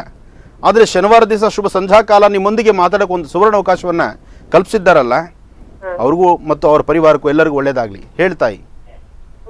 ಮಂಗಳೂರಿಗೆ ಬಂದಾಗ ನಾವು ಬಂದಿದ್ದೆ, ಅದು ಧನ್ವಂತರಿ ಆಗ ಬಂದಿದ್ವಿ. ಅದೇ ನಾಳೆ ಗುರುಜಿಗೆ ಬರಬೇಕಂತ ತುಂಬಾ ಆಸೆ ಉಂಟು. ತುಂಬ ಸಂತೋಷ. ಈ ಬಾರಿಯೂ ಸಹಿತ ಮಂಗಳೂರಲ್ಲಿ ಧನ್ವಂತರಿ ಮಹಾಯಾಗನೂ ಇದೆ, ನಾಳೆ ವಿಷ್ಣು ಮಹಾಯಾಗನೂ ಇದೆ. ನಾಳೆ ವಿಷ್ಣು ಲಕ್ಷ್ಮೀನಾರಾಯಣರ ಒಂದು ವಿಶೇಷವಾಗಿರ್ತಕ್ಕಂಥ ಮಹಾಯಾಗಕ್ಕೆ ತಮ್ಮೆಲ್ಲರನ್ನೂ ಸ್ವಾಗತಿಸ್ತಾ ಇದ್ದೇನೆ. ನಾನು ನಿಮ್ಮೂರಲ್ಲಿ ಬಂದು ಈ ಮಹಾಯಾಗಕ್ಕೆ ನಾನು ಬರ್ತಿದ್ದರೂ ಸಹಿತ ಇದು ನನ್ನೂರು, ನನ್ನ ಮನೆ, ನೀವೆಲ್ಲ ನನ್ನ ಅಭಿಮಾನಿಗಳಿರೋದ್ರಿಂದ ನಿಮ್ಮೆಲ್ಲರನ್ನೂ ಹತ್ತಿರದಿಂದ ಆಹ್ವಾನಿಸ್ತಾ ಇದ್ದೀನಿ. ಸರಿ ಸುಧಾ ಅವರೇ, ಕರೆ ಮಾಡಿದ್ದಕ್ಕೆ ಧನ್ಯವಾದ. ಗುರೂಜಿ ಈಗ ಪ್ರತಿಯೊಬ್ಬರು ಹೇಳ್ತಾ ಇರುವಂಥದ್ದು, ನೀವು ಉಡುಪಿಗೆ ಬಂದಿರುವಂಥದ್ದು ಅವರಿಗೆ ಸಾಕಷ್ಟು ಖುಷಿ ಕೊಟ್ಟಿದೆ ಅಂತ. ಇಂತಹ ಒಂದು ಖುಷಿ ಕೊಡಲಿಕ್ಕೆ ಅಥವಾ ಖುಷಿ ತಗೊಳ್ಳೋಕ್ಕೆ ಎಷ್ಟೋ ಜನ ಕಷ್ಟಪಡ್ತಾರೆ, ಆದರೆ ಆನಂದ ಗುರೂಜಿಗೆ ಅದು ಕಷ್ಟ ಅನಿಸಿಲ್ಲ ಅನ್ನುವಂಥದ್ದು. ಪ್ರತಿನಿತ್ಯ ಏನನ್ನು ನೋಡಿ ಈ ಅಭಿಮಾನ, ಈ ಪ್ರೀತಿ ವಿಶ್ವಾಸವನ್ನು ಈ ಆನಂದ್ ಗುರೂಜಿ ಮೇಲೆ ಇಟ್ಕೊಂಡಿದ್ದಾರೋ ಅದು ನನಗೆ ಗೊತ್ತಿಲ್ಲ. ಸಾಕಷ್ಟು ಜನದ ಮಾತು ಒಂದಾಗಿತ್ತು, ರಾಜ್ಯದ ಉದ್ದಗಲಕ್ಕೂ ನೀವು ಪ್ರಯಾಣ ಬೆಳೆಸಬಹುದು, ಎಲ್ಲರ ಮನಸ್ಸನ್ನು ಗೆಲ್ಲಬಹುದು. ಆದರೆ ಈ ನಮ್ಮ ಉಡುಪಿ ಮಂಗಳೂರು ಈ ಭಾಗದ ಕರಾವಳಿ ಪ್ರದೇಶದಲ್ಲಿರ್ತಕ್ಕಂಥ ಅಭಿಮಾನಿಗಳು ನಿಮ್ಮನ್ನು ಒಪ್ಪೋದು ಬಹಳ ಕಷ್ಟ ಅಂತ ಒಂದಿಬ್ಬರು ನನಗೆ ಮಾತಾಡಿದರು. ಆದರೆ ನನಗನ್ನಿಸ್ತಾ ಸರಿ ಗುರೂಜಿ, ಯಾಕಂದ್ರೆ ನೀವು ಇಲ್ಲಿಗೆ ಬಂದಿದ್ದೀರಿ ಅನ್ನುವಂಥದ್ದು ಈಗಾಗಲೇ ಸಾಕಷ್ಟು ಅಭಿಮಾನಿಗಳಿಗೆ ಗೊತ್ತಾಗಿದೆ. ಸೊ ಅವರು ಕರೆ ಮಾಡ್ತಾ ಇದ್ದಾರೆ, ಅವರ ಒಂದು ಅಭಿಪ್ರಾಯವನ್ನ ತಿಳಿಸ್ಕೋಸ್ಕರ. ಈಗ ಉಡುಪಿಯಿಂದ ಒಬ್ರು ಕರೆ ಮಾಡಿದ್ದಾರೆ. ನಮಸ್ತೆ. ಉಡುಪಿಯಿಂದ ಸುಜಾತ ಅನ್ನೋರು ಕರೆ ಮಾಡಿದ್ದಾರೆ. ನಮಸ್ತೆ ಸುಜಾತ್ ಅವರೇ. ಹಲೋ, ನಮಸ್ತೆ ಸುಜಾತ್ ಅವರೇ. ಗುರೂಜಿ ಇದ್ದಾರೆ, ಅವ್ರ ಜೊತೆ ಮಾತಾಡಿ. ಹಲೋ, ನಮಸ್ತೆ ತಾಯಿ. ಹಲೋ ಹಲೋ, ನಮಸ್ತೆ ಅಮ್ಮ, ಮಾತಾಡಿ. ನಮಸ್ಕಾರ. ನಮಸ್ತೆ ತಾಯಿ. ನಾನು ನನ್ನ ಅಮ್ಮನ ಬಗ್ಗೆ ಮಾತಾಡ್ಲಿಕ್ಕಿತ್ತು. ಹೇಳಿಮ್ಮ, ಮಾತಾಡಿ ತಾಯಿ. ಹಲೋ ಸುಜಾತ್ ಅವರೇ, ಟಿವಿ ವಾಲ್ಯೂಮ್ ಮ್ಯೂಟ್ ಮಾಡ್ಕೊಂಡು ಮಾತಾಡಿ, ಇಲ್ಲ ಅಂದ್ರೆ ಕರೆ ಕಟ್ ಆಗುತ್ತೆ. ಎಲ್ಲರೂ ಹೊರಗಿದ್ದೆ ನಾನು. ಹೇಳಿಮ್ಮ, ಮಾತಾಡಿ ತಾಯಿ. ಹಲೋ, ಅವರಿಗೆ ಸ್ವಲ್ಪ ಹುಷಾರಿಲ್ಲ. ಅವ್ರ ಹತ್ರ ಹೇಳಿ, ಇದ್ದಾರಾ? ನಿಮ್ಮ ಸಮಸ್ಯೆ ಏನು ಹೇಳಿ. ಸ್ವಲ್ಪ ಹುಷಾರಿರ್ಲಿಲ್ಲ ಅವರಿಗೆ. ಅಮ್ಮ ಹತ್ರದಲ್ಲಿದ್ದಾರಾ? ನಿಮ್ಮ ತಾಯಿಯವ್ರ ಹತ್ರದಲ್ಲಿದ್ದಾರಾ? ಹಾ, ಇದ್ದಾರೆ. ಕೊಡಿ, ಅವ್ರಿಗೆ ಫೋನ್ ಕೊಡಿ. ಹಾ, ಬನ್ನಿ. ಅಮ್ಮಮ್ಮ, ನಾನು ಆದಷ್ಟು ಬೇಗ ಸ್ವಲ್ಪ ತುಳು ಕಲಿಬೇಕು ಅಂತ ಆಸೆ. ಹಲೋ, ಹೇಳಿಮ್ಮ. ಹಲೋ ಅಮ್ಮ, ನಮಸ್ತೆ ತಾಯಿ, ಮಾತಾಡಿ. ಹಲೋ. ಓಕೆ ಸುಜಾತ್ ಅವರೇ, ಕರೆ ಮಾಡಿದ್ದಕ್ಕೆ ಧನ್ಯವಾದ. ಕೆಲವು ತಾಂತ್ರಿಕ ದೋಷದಿಂದ ಕರೆ ಪ್ರಾಬ್ಲಮ್ ಆಗ್ತಾ ಇದೆ. ಗುರೂಜಿ, ಈಗಾಗಲೇ ಸಾಕಷ್ಟು ಜನ ನಿಮಗೆ ಕರೆ ಮಾಡ್ತಾ ಇದ್ದಾರೆ. ನೀವು ಸಾಕಷ್ಟು ಈಗ ಔಷಧಿಗಳನ್ನು ಕೂಡ ಒಬ್ಬರಿಗೆ ಹೇಳಿದ್ರಿ, ಮೊಣಕಾಲಿನ ಕೆಳಗಡೆ ನೋವಾಗ್ತಾ ಇದೆ ಅನ್ನೋದಕ್ಕೆ ತಕ್ಷಣ ಒಂದು ಪರಿಹಾರವನ್ನು ಕೂಡ ಒಂದು ಸೂಚಿಸಿದ್ರಿ, ಈ ಥರ ಮಾಡಿದರೆ ಗುಣ ಆಗುತ್ತೆ ಅಂತ. ಸೊ ಇಂಥ ವಿದ್ಯೆಗಳು ಎಲ್ಲಿಂದ ಕಲ್ತ್ರಿ ಗುರೂಜಿ? ಜೊತೆಗೆ ಇಂತಹದ್ದು ಏನೇನು ಒಂದು ಔಷಧಿಗಳನ್ನು ತಯಾರಿಸ್ತೀರಿ ಅನ್ನುವಂಥದ್ದು? ವಿದ್ಯೆ ಯಾರಪ್ಪನ ಮನೆ ಸೊತ್ತು ಅಲ್ಲ. ನಾನು ಪ್ರತಿಯೊಬ್ಬರಿಗೆ ಹೇಳೋದು ಇಷ್ಟೇ, ವಿದ್ವಾನ್ ಸರ್ವತ್ರ ಪೂಜ್ಯತೆ. ನಮ್ಮ ಭಾರತೀಯ ಸಂಸ್ಕೃತಿ, ಹಿಂದೂ ಸನಾತನ ಧರ್ಮದಲ್ಲಿ. ಸರಿ ಗುರೂಜಿ, ಈಗ ಮತ್ತೆ ಸುಜಾತ ಅನ್ನುವರು ಕರೆ ಮಾಡಿದ್ದಾರೆ. ನಮಸ್ತೆ ಸುಜಾತ್ ಅವರೇ, ಮಾತಾಡಿ. ನಿಮ್ಮ ಸಮಸ್ಯೆ ಏನಿದೆ ಬೇಗ ತಿಳಿಸಿ ಗುರೂಜಿಗೆ. ಹಲೋ ಹಲೋ ಸುಜಾತ್ ಅವರೇ, ಧ್ವನಿ ಕೇಳಿಸ್ತಿದ್ಯಾ? ಹಲೋ, ಮಾತಾಡಿ. ನಿಮ್ಮ ಸಮಸ್ಯೆ ಏನಿದೆ ಬೇಗ ತಿಳಿಸಿ ಸುಜಾತ್ ಅವರೇ. ನಮಸ್ಕಾರ ಗುರೂಜಿ. ನಮಸ್ತೆ ತಾಯಿ, ಹೇಳಮ್ಮ. ಬೆನ್ನು ನೋವು ನಂದು. ಬೆನ್ನು ನೋವು ಅಂತೆ ಗುರೂಜಿ? ಬೆನ್ನು ನೋವು, ಆದರೂ ನನಗೆ ಅವರ ಸ್ವರತರಂಗ ಸ್ವಲ್ಪ ಸ್ಪಷ್ಟತೆ ಬೇಕು. ಅವರ ಸ್ವರತರಂಗ ಸ್ಪಷ್ಟತೆ ಇದ್ದರೆ ನಾನು ಅವರಿಗೆ ಏನು ಪ್ರಾಬ್ಲಮ್ ಇದೆ ಅದಕ್ಕೆ ತಕ್ಕನಾದಂತಹ ಒಂದು ಔಷಧಿಗಳನ್ನು ತಿಳಿಸ್ಬೋದು. ಕಮ್ಮಿ ಇಲ್ಲ. ಅಮ್ಮ, ನಿಮ್ಮ ಸಮಸ್ಯೆ ಏನು? ಅವರಿಗೆ ಬೆನ್ನು ನೋವು ಅಂತೆ, ಬೆನ್ನು ನೋವು ಕಡಿಮೆ ಇಲ್ಲ ಅನ್ನೋದನ್ನ ತಿಳಿಸ್ತಿದ್ದಾರೆ. ಬೆನ್ನು ನೋವು ಅಂದರೆ, ಬೆನ್ನು ನೋವಲ್ಲಿ 3 ಭಾಗಗಳಾಗುತ್ತೆ. ಈ ತಳಭಾಗ, ಸೊಂಟದ ತಳಭಾಗದಲ್ಲಿ ಆಗುವಂಥದ್ದು, ಅಥವಾ ಮಧ್ಯದಲ್ಲಿ ಇರ್ತಕ್ಕಂಥದ್ದು, ಅಥವಾ ಕುತ್ತಿಗೆ ಭಾಗದಲ್ಲಿ ಬರ್ತಕ್ಕಂಥದ್ದು, ಅದು ಪರ್ಟಿಕ್ಯುಲರ್ ಆಗಿ ಕೆಲವು ಇರುತ್ತೆ. ಯಾಕೆಂದರೆ ಆ ಭಾಗದಲ್ಲಿರ್ತಕ್ಕಂಥ ಮೂಳೆಗಳಲ್ಲಿ ಬರುವ ನೋವು. ಹಾಗಾಗಿ ಒಂದು ಅನುಕೂಲ ಮಾಡ್ಬೋದು. ನಾನು ಉಡುಪಿಯಲ್ಲಿ ಬಂದು ಈ ಸ್ಪಂದನ ವಾಹಿನಿಯಲ್ಲಿ ಕೂತು ನಿಮ್ಮನ್ನು ಮಾತಾಡ್ತಾ ಇದ್ದೇನೆ. ನಿಮಗೆ ಯಾರಿಗೇ ಸಮಸ್ಯೆ ಇದ್ದರೂ, ಅಥವಾ ನಿಮಗೆ ನೇರವಾಗಿ ನನ್ನ ಮಾತಾಡಲಿಕ್ಕೆ ಆಗ್ತಿಲ್ಲ, ಫೋನ್ ಕರೆಯಲ್ಲಿ ಸರಿಯಾಗಿ ಸಿಗ್ತಾ ಇಲ್ಲ, ಜೊತೆಗೆ ನಾನು ಇವತ್ತು ಇಲ್ಲಿ ನೇರ ಪ್ರಸಾರದಲ್ಲಿ ಕೂತಿದ್ದೀನಿ, ಪುನಃ ನಾಳೆ ನಾನು ಇಲ್ಲಿ ಕೂರ್ಲಿಕ್ಕೆ ಆಗೋದಿಲ್ಲ. ಹಾಗಾಗಿ ನೀವೊಂದು ವಾಹಿನಿಗೆ ಇವತ್ತು ಇಲ್ಲಿ ಯಾರು ನೀವು ಫೋನ್ ಟ್ರೈ ಮಾಡಿದ್ದೀರಿ, ಫೋನ್ ಲೈನ್ ಸಿಕ್ಕಿಲ್ಲ ಅಂತ ಅವರಿಗೆ ಒಂದು ಆಪ್ಷನ್ ಏನಂದರೆ, ನಿಮ್ಮ ಕಣ್ಣಿನ ರೇಖೆ ಅಥವಾ ನಿಮ್ಮ ಕಣ್ಣಿನ ರೇಖೆಯನ್ನು ಇನ್ನು ಸ್ವರತರಂಗ ಆಗೋದಿಲ್ಲ, ನಿಮ್ಮ ಕಣ್ಣಿನ ರೇಖೆಯನ್ನು ಇದೇ ಸ್ಪಂದನ ವಾಹಿನಿ ಕಳಿಸ್ಕೊಡಿ. ಇಲ್ಲಿಂದ ಯಾವುದೇ ಒಂದು ಲೆಟರ್ ನನ್ನ ಹತ್ರಕ್ಕೆ ಬಂದರೂ, ಇವತ್ತಿನ ಡೇಟಲ್ಲಿ ಯಾವುದೇ ಬಂದರೂ ಅದಕ್ಕೆ ಇಮಿಡಿಯೇಟಾಗಿ ಆದಷ್ಟು ಬೇಗ ಅದನ್ನು ಆದಷ್ಟು ಬೇಗ ಜರೂರಾಗಿ ನಾನು ಉತ್ತರನ ಕಳಿಸ್ಕೊಡ್ತೇನೆ. ಖಂಡಿತ ಗುರುಜಿ. ವೀಕ್ಷಕರೇ, ನೀವು ಗುರುಜಿ ಜೊತೆ ಮಾತಾಡ್ಬೋದು, ಆದರೆ ಕರೆ ಮಾಡಿದಂಥ ಸಂದರ್ಭದಲ್ಲಿ ಟಿವಿ ವಾಲ್ಯೂಮನ್ನು ಮ್ಯೂಟ್ ಮಾಡ್ಕೊಂಡು ಮಾತಾಡಿ, ಇಲ್ಲಾಂದರೆ ಕರೆ ಕಟ್ ಆಗುತ್ತೆ. ಗುರುಜಿ, ಈಗಾಗಲೇ ಯಾಗದ ಬಗ್ಗೆ ತಿಳಿಸ್ತಾ ಇದ್ದೀರಿ, ಔಷಧಿ ಬಗ್ಗೆ, ತಯಾರಿಕೆ ಬಗ್ಗೆ ತಿಳಿಸ್ತಾ ಇದ್ರಿ. ಅದು ಯಾವ ಥರ ಒಂದು ತಯಾರಿಸುವಂಥದ್ದು, ಇನ್ನು ಯಾವ್ಯಾವ ಕಾಯಿಲೆಗಳಿಗೆ ಪರಿಹಾರವನ್ನು ಕೊಡ್ತೀರಿ ಅನ್ನುವಂಥದ್ದು? ಮನುಷ್ಯರಿಗೆ ನಮ್ಮ ಆಯುರ್ವೇದಿಕು ಧನ್ವಂತರಿ ಮಹಾಯಾಗದಲ್ಲಿ ಅಥವಾ ಧನ್ವಂತರಿ ಮಹಾವಿಷ್ಣು ಸೃಷ್ಟಿಕರ್ತ ನಮಗೆ ಎಲ್ಲವನ್ನೂ ಸಹಿತ ದಯಪಾಲಿಸಿದ್ದಾನೆ. ಹಾಗೆ ಈ ಸುಂದರವಾದಂತಹ ಪ್ರಕೃತಿಯಲ್ಲಿ ಸಿಗದಂತಹ ವನಸಿರಿಗಳೇ ಇಲ್ಲ. ಸಾಕಷ್ಟು ವನಸಿರಿಗಳು ಮನುಷ್ಯನ 72,000 ನರನಾಡಿಗಳಿಗೂ ತಲೆ ಕೂದಲಿಂದ ಹಿಡಿದು ಕಾಲಿನ ಉಗುರು ತನಕ ಪ್ರತಿಯೊಂದು ರೋಗಕ್ಕೂ ಔಷಧಿ ಇದೆ. ಆದರೆ ಒಂದಷ್ಟು ಔಷಧಿ ಎಲ್ಲೋ ಒಂದು ಕಡೆ ಕಣ್ಮರೆಯಾಗಿತ್ತು, ಮಾಯವಾಗಿತ್ತು. ಆದರೆ ಇವತ್ತೆಲ್ಲವೂ ಸಹಿತ ಮರುಕಳಿಸಿ ಬರ್ತಾ ಇದೆ. ಎಷ್ಟೋ ಜನ ಜ್ಞಾನಿಗಳು, ವಿಜ್ಞಾನಿಗಳು, ಸಾಕಷ್ಟು ಜನ ಬುದ್ಧಿ ಇರತಕ್ಕಂತಹ ಬುದ್ಧಿಜೀವಿಗಳು, ಹಾಗೆ ಸಾಕಷ್ಟು ಜನ ವೈದ್ಯರು ಇದನ್ನು ಒಪ್ಪಿದ್ದಾರೆ. ವೈದ್ಯರು ಸಹಿತ ಹೇಳ್ತಿದ್ದಾರೆ ಆಯುರ್ವೇದಿಕಲ್ಲಿ ಒಂದು ಶಕ್ತಿ ಇದೆ, ಆ ಒಂದು ಮಹಾವಿಷ್ಣುವಿನ ಅನುಗ್ರಹ ಇದೆ ಅಂತ. ಹಾಗೆ ಇತ್ತೀಚಿನ ದಿನಗಳಲ್ಲಿ ಅದರಲ್ಲೂ ನಮ್ಮ ANJ ಹೆಲ್ತ್ ಕೇರಿಂದ ನಾವು ಅಮೃತ ಬಿಂದು ಎಂಬತಕ್ಕಂತಹದ್ದನ್ನು, ಅಂದರೆ ನನ್ನ ಸಂಸ್ಥಾನದಿಂದ ಬ್ರಹ್ಮರ್ಷಿ ಆನಂದ ಸಿದ್ಧಿಪೀಠದ ವತಿಯಿಂದ ನಾವು ತಯಾರು ಮಾಡಿರ್ತಕ್ಕಂಥ ಅಮೃತ ಬಿಂದು, ಅಮೃತ ಶಕ್ತಿ, ಅಮೃತ ರತ್ನ, ಹೀಗೆ ಸಾಕಷ್ಟು ವಿಶೇಷವಾಗಿರ್ತಕ್ಕಂಥ ಪದಾರ್ಥಗಳು ಈಗಾಗಲೇ ರಾಜ್ಯದಾದ್ಯಂತ ಪ್ರತಿಯೊಬ್ಬರ ಮನೆ ಮಾತಾಗಿದೆ. ಅಮೃತ ಬಿಂದು ಗ್ಯಾಸ್ಟ್ರಿಕ್ಕು, ಅಮೃತ ರತ್ನ ಮೈಕೈ ನೋವು, ಕಾಲು ನೋವುಗಳಿಗೆ, ಅಮೃತ ರತ್ನ ಮತ್ತು ಅಮೃತವಾಗಿರ್ತಕ್ಕಂತಹ ಈ ಸಾಕಷ್ಟು ಒಂದಷ್ಟು ಪದಾರ್ಥಗಳನ್ನು, ಇದಷ್ಟೇ ಅಲ್ಲದಿರ ಇತ್ತೀಚಿನ ದಿನಗಳಲ್ಲಿ ನಿಮ್ಮದೊಂದು ಅಕೌಂಟ್ ಇದೆಯಾ ಅಂತ ಕೇಳಿದ್ರೆ ನಮ್ಮದು ಬ್ಯಾಂಕಲ್ಲಿ ಇದೆಯೋ ಇಲ್ಲೋ ಗೊತ್ತಿಲ್ಲ, ನಮ್ಮ ದೇಹದಲ್ಲಿ ಮಾತ್ರ ಒಂದು ಅಕೌಂಟ್ ಇದೆ ಅಂತ ಹೇಳ್ತಾರೆ. ಅದು ಶುಗರ್ ಅಕೌಂಟ್. ಅಂತಹ ಯಾರೊಬ್ಬರ ದೇಹದಲ್ಲಿ ಶುಗರ್ ಅಕೌಂಟ್ ಇದೆಯೋ, ಸಕ್ಕರೆ ಕಾಯಿಲೆ ಇದೆಯೋ, ಅವರು ಭಯಪಡಬೇಕಾದ್ದಿಲ್ಲ. 30-40 ರೂಪಾಯಿ ಟ್ಯಾಬ್ಲೆಟ್ ಖರ್ಚು ಮಾಡಬೇಕಾದ್ದಿಲ್ಲ, ಅಥವಾ 20 ರೂಪಾಯಿ 25 ರೂಪಾಯಿ ಕೊಟ್ಟು ಇನ್ಸುಲಿನ್ ತೊಗೊಳ್ಬೇಕಾದ್ದಿಲ್ಲ. ಏನೋ ತಿನ್ನೋ ಆಹಾರಗಳಿಗೆ ಪಥ್ಯ ಮಾಡಿ ತಿನ್ನುವಂಥ ಆಹಾರಗಳನ್ನು ಬಿಡಬೇಕಾದ್ದಿಲ್ಲ. ಅಥವಾ ಎಲ್ಲದರಿಂದಲೂ ಒಂಥರ ನಮಗೇನೋ ಆಗೋಗ್ಬಿಟ್ಟಿದೆ, ನಮ್ಮ ಲೈಫ್ ಇಲ್ಲ, ನಮಗೆ ಸೂಕ್ತವಾದ ನಮ್ಮ ಬದುಕಿಲ್ಲ, ಅಥವಾ ನಮ್ಮ ಜೀವನ ಇಷ್ಟೇ ಅಂತ ತಿಳ್ಕೊಂಡಿರ್ತಕ್ಕಂಥವರಿಗೆ ಒಂದು ವಿಶೇಷವಾದಂಥ ಸಿಹಿ ಸುದ್ದಿ. ನಾಳೆ ಸಂಜೆ ಶುಭ ಮುಹೂರ್ತದಲ್ಲಿ ಸಕ್ಕರೆ ಕಾಯಿಲೆಗೆ ಸಂಬಂಧಪಟ್ಟಂಥ ವಿಶೇಷವಾಗಿರ್ತಕ್ಕಂಥ ಒಂದು ದಿವ್ಯಾಮೃತವನ್ನು, ಅಂದರೆ ಸಕ್ಕರೆ ಕಾಯಿಲೆಗೆ ಒಂದು ಔಷಧಿಯನ್ನು ನಾಳೆ ಕಡಲ ತೀರದಲ್ಲಿ ಇದನ್ನು ಲೋಕಾರ್ಪಣೆ ಮಾಡ್ತಾ ಇದ್ದೀವಿ. ಇದು ಒಂದು ವಿಶೇಷಣೆ. ನಮ್ಮ ಬ್ರಹ್ಮರ್ಷಿ ಆನಂದ ಸಿದ್ಧಿಪೀಠದ ವತಿಯಿಂದ ನಾಳೆ ಸಂಜೆ ಶುಭ ಮುಹೂರ್ತದಲ್ಲಿ ವಿಶೇಷವಾದಂಥ ಮಹಾವಿಷ್ಣು ಸಾನ್ನಿಧ್ಯದಲ್ಲಿ ಅಮೃತ ಕಳಶ ಹೇಗೆ ಸಮುದ್ರ ಮಂಥನದಲ್ಲಿ ಆಚೆ ಬಂತೋ ಹಾಗೆ ಸಮುದ್ರ ತೀರದಲ್ಲಿ ಸಕ್ಕರೆ ಕಾಯಿಲೆಗೆ ಒಂದು ಔಷಧಿಯನ್ನು ನಾವು ಹೊರಗಡೆ ತರ್ತಾ ಇದ್ದೀವಿ. ಓಕೆ, ಇದೊಂದು ವಿಶೇಷ. ಓಕೆ, ಖಂಡಿತ ಆ ಒಂದು ಶುಭ ಗಳಿಗೆಗೆ ಸಾಕಷ್ಟು ಜನರು ಭಾಗಿಯಾಗೋದಂತೂ ಖಂಡಿತ. ಗುರುಜಿ, ಈಗಾಗಲೇ ಅಯೋಧ್ಯೆ ವಿಚಾರಕ್ಕೆ ಒಂದೆಡೆ ಚಟಾಪಟಿ ನಡೀತಾ ಇದೆ. ನಿಮ್ಮ ಪ್ರಕಾರ ಅಯೋಧ್ಯ ವಿಚಾರಕ್ಕೆ ನಿಮ್ಮ ಅಭಿಪ್ರಾಯ ಏನು ಅನ್ನುವಂಥದ್ದು?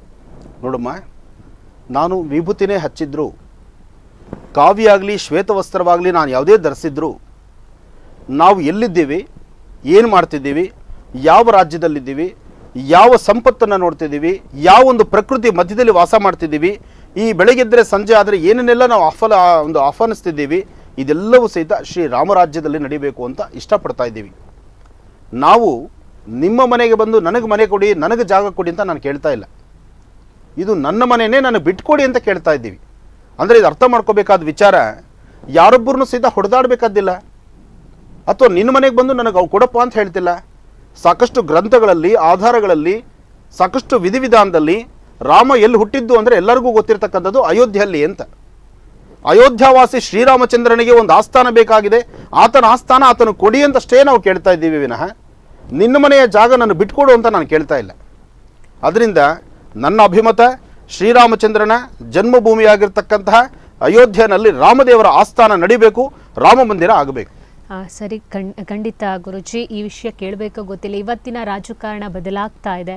ಸೊ ಸಾಕಷ್ಟು ಪ್ರಾಬ್ಲಮ್ಗಳಾಗ್ತಾ ಇದೆ. ನೀವೊಬ್ಬರು ಗುರೂಜಿಯಾಗಿ ರಾಜಕಾರಣಿಗಳಾಗಿರ್ಬೋದು, ರಾಜಕೀಯ ವ್ಯಕ್ತಿಗಳಿಗೆ ಏನು ಹೇಳಕ್ಕೆ ಇಷ್ಟಪಡ್ತೀರಾ ಅನ್ನುವಂಥದ್ದು? ಹಸಿವಿರ್ತಕ್ಕಂಥ ಎಷ್ಟೋ ಕುಟುಂಬಗಳು ನಿನ್ನಂತೆ ವಿದ್ಯೆ ಇರ್ತಕ್ಕಂಥವ್ರು ಅಥವಾ ವಿದ್ಯಾವಂತರು, ಆ ಹೊತ್ತಿನ ಊಟಕ್ಕಿಲ್ದಿರತಕ್ಕಂಥವ್ರು, ಕಷ್ಟದಲ್ಲಿರ್ತಕ್ಕಂಥವ್ರು, ಅಂಥವ್ರು ಕರೆ ಮಾಡಿ ಇನ್ನೂ ಅರ್ಧ ಗಂಟೆ ಜಾಸ್ತಿ ಬೇಕಾದ್ರೆ ನಿನ್ನ ವಾಹಿನಿಯಲ್ಲಿ ಕೂತು ಮಾತಾಡ್ತಾರೆ. ಕಾಲರ್ ಒಬ್ರು ರೆಡಿ ಇದ್ದಾರೆ. ಹಲೋ, ನಮಸ್ತೆ ಸರ್, ಎಲ್ಲಿಂದ ಕರೆ ಮಾಡಿದ್ದೀರಾ? ನಿಮ್ಮ ಹೆಸರು? ನಮಸ್ತೆ ಮೇಡಮ್, ಇದು ಮೂಡುಬಿದ್ರೆಯಿಂದ. ನಿಮ್ಮ ಹೆಸರು? ಹೆಸರು ಮೇಡಮ್. ಓಕೆ, ಗುರುಜಿ ಇದ್ದಾರೆ, ಅವ್ರ ಜೊತೆ ಮಾತಾಡಿ. ಗುರುಜಿ ನಮಸ್ತೆ. ನಮಸ್ತೆ ರಾಯರೇ, ಹೇಳಿಪ್ಪ. ಮೂಡುಬಿದ್ರೆಯಿಂದ ಮಾತಾಡ್ತಾ ಇದ್ದೇನೆ. ಹೇಳಿ, ಸಂತೋಷ. ಮೇಡಮ್, ಗುರುಜಿ ಸುಮಾರು 5 ವರ್ಷಗಳಿಂದ ನನ್ನ ಹೆಲ್ತ್ ತುಂಬಾ ಹಾಳಾಗ್ತಾ ಇದೆ. 52 ವರ್ಷ ನಮ್ಗೆ ಇವಾಗ. ಹಾಗೆ ನನ್ನ ಶ್ರೀಮತಿಯವರ ಹೆಲ್ತ್ ಕೂಡ ತುಂಬಾ ಹಾಳಾಗ್ತಾ ಇದೆ. ಅವರು ಮೆಂಟಲಿ ಟೆನ್ಷನ್ ನಲ್ಲಿ ಇರ್ತಾರೆ. ಹ್ಮ್ ಹಾಗೆ ನಿಮ್ಮನ್ನ ಕಾಣಬೇಕು ಅಂತ ಹೇಳಿ ತುಂಬಾ ಟ್ರೈ ಮಾಡ್ತಾ ಇದೀವಿ, ಆದ್ರೆ ನಿಮ್ಗೆ ಕಾಲ್ ಸಿಗ್ತಾ ಇಲ್ಲ. ಜಿಯಲ್ಲಿ ದಿನ ಟ್ರೈ ಮಾಡ್ತೀವಿ, ಹ್ಮ್ ಹ್ಮ್ ಕಾಲ್ ಸಿಗ್ತಾ ಇಲ್ಲ ಗುರುಜಿ. ಆದರೆ ಒಂದು ಸಂತೋಷ, ಇವತ್ತು ನಾನು ನಿಮಗೆ ನೇರ ಸಂಪರ್ಕದಲ್ಲಿ ನೀವು ಸಿಗ್ತಾ ಇದ್ದೀನಿ. ಹೌದು ಗುರುಜಿ. ಇನ್ನೊಂದು, ನೀವು ಒಂದು ಚೂರು ವಾಯ್ಸನ್ನು ಸ್ಪಷ್ಟತೆ ಬರೋ ಥರ ಇನ್ನೊಂದೆರಡು ಸ್ವರ, ಅಂದರೆ ನಿಮ್ಮ ತಂದೆ ತಾಯಿ ಹೆಸರು, ನಿಮ್ಮ ಧರ್ಮದ ಗುರುಗಳ ಹೆಸರು, ಅಥವಾ ನನಗೆ ಧರ್ಮ ಯಾವುದು ಮುಖ್ಯ ಅಲ್ಲ, ನನಗೆ ನಿಮ್ಮ ಸ್ವರತರಂಗ ಅಷ್ಟೇ ಬೇಕು. ನಿಮ್ಮ ತಂದೆ ತಾಯಿ, ನಿಮ್ಮ ಕುಟುಂಬದಲ್ಲಿರ್ತಕ್ಕಂಥ ಅವರ ಹೆಸರನ್ನು ಒಂದಿಷ್ಟು ಸ್ಪಷ್ಟವಾಗಿ ತಿಳಿಸಿ ಸಾಕು. ಆ, ಗುರೂಜಿ ನಿಮ್ಮ ತಂದೆ ತಾಯಿ ಹೆಸರು ಹೇಳಿ. ಯಾರ್ದು ಗುರುಜಿ? ನಿಮ್ಮ ತಂದೆ ತಂದೆ ತಾಯಿಯ ತಾಯಿ ಹೆಸರು ತಂದೆ ವಿಶ್ವನಾಥ ಅಂತೇಳಿ. ಹ್ಮ್ ತಂದೆ ವಿಶ್ವನಾಥ ಶೆಣೈ ಅಂತೇಳಿ. ಹ್ಮ್ ಹಲೋ, ತಾಯಿಯ ಮಾತಾಡಿ. ಹೆಸರು ಹೇಳಿ. ತಾಯಿ ವಿಮಲ. ನನಗೆ ನಿಮ್ಮ ಸ್ವರತರಂಗ ಸ್ಪಷ್ಟತೆ ಬೇಕು, ಅದಕ್ಕಾಗಿ ನಾನು ನಿಮ್ಮನ್ನು ಮಾತಾಡಿಸ್ತಾ ಇದ್ದೀನಿ ಅಷ್ಟೇ. ತಂದೆ ವಿಶ್ವನಾಥ್ ಮತ್ತು ವಿಮಲ. ಹ್ಮ್ ನಮ್ದು ಮಾನಸ ನಾರಾಯಣ ದೇವರು. ಮಾನಸ ನಾರಾಯಣ್, ತುಂಬ ಸಂತೋಷ. ನಿಮ್ಮ ಅನಾರೋಗ್ಯ ಸಮಸ್ಯೆ ಎಂಬತಕ್ಕಂಥದ್ದು ಏನೇ ಇದ್ದರೂ ಬರ್ತಕ್ಕಂತಹ ಫೆಬ್ರವರಿ 24ನೇ ತಾರೀಕು ದಾಟದ ಮೇಲೆ ಸರಿ ಸಾಕಷ್ಟು ಬೇಗ ಬದಲಾವಣೆ ಆಗುತ್ತೆ, ಭಯಪಡುವಂಥ ಅವಶ್ಯಕತೆ ಇಲ್ಲ. ಸರಿ ಗುರುಜಿ. ನಿಮಗೆ ಸಮಸ್ಯೆಗಳಾಗಲಿ ಅಥವಾ ರೋಗ ರುಜಿನಗಳಾಗಲಿ ಅಂಥ ಭಯಪಡಬೇಕಾದ ಅವಶ್ಯಕತೆ ಏನೂ ಇಲ್ಲ. ಸರಿ ಗುರುಜಿ. ಒಂದಿಷ್ಟು ಸಣ್ಣ ಪುಟ್ಟ ಸಮಸ್ಯೆಗಳಿದೆ, ಆ ಸಮಸ್ಯೆಗೆ ಪರಿಹಾರ ಖಂಡಿತ ಇದೆ. ಹ.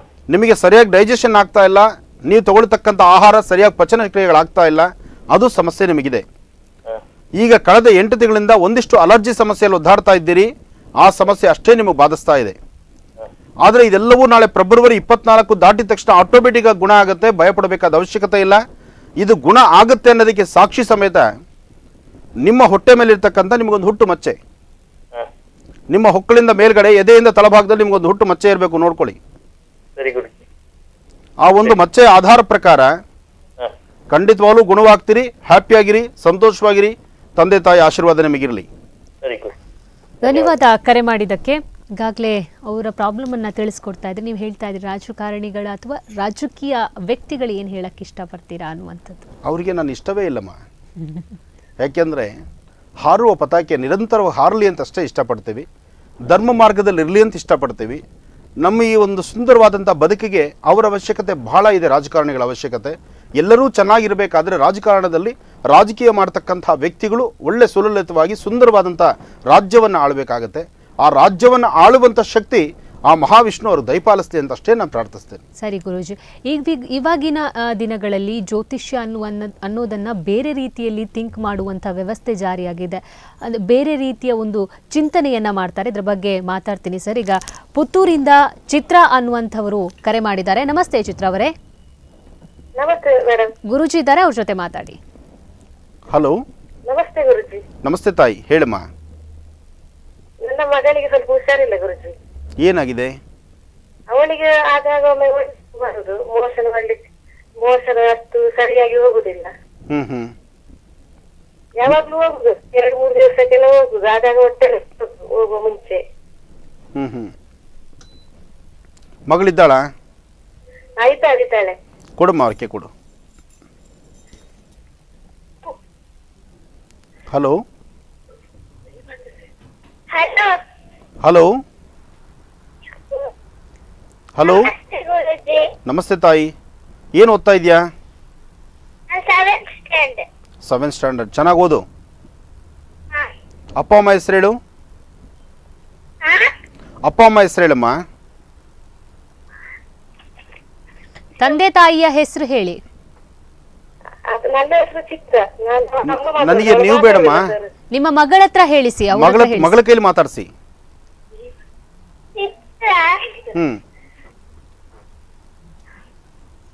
ಮಾತಾಡಿ. ನನ್ನ ಹೆಸರು ರಕ್ಷಿತಾ. ತಂದೆ ತಾಯಿಯ ಹೆಸರೇನು? ಅಮ್ಮನ ಹೆಸರು ಚಿತ್ರ. ಒಂದು ಕೆಲಸ ಮಾಡು ಮಗು, ಅಮ್ಮಂಗೆ ಕೊಡು ಫೋನು. ಹಲೋ.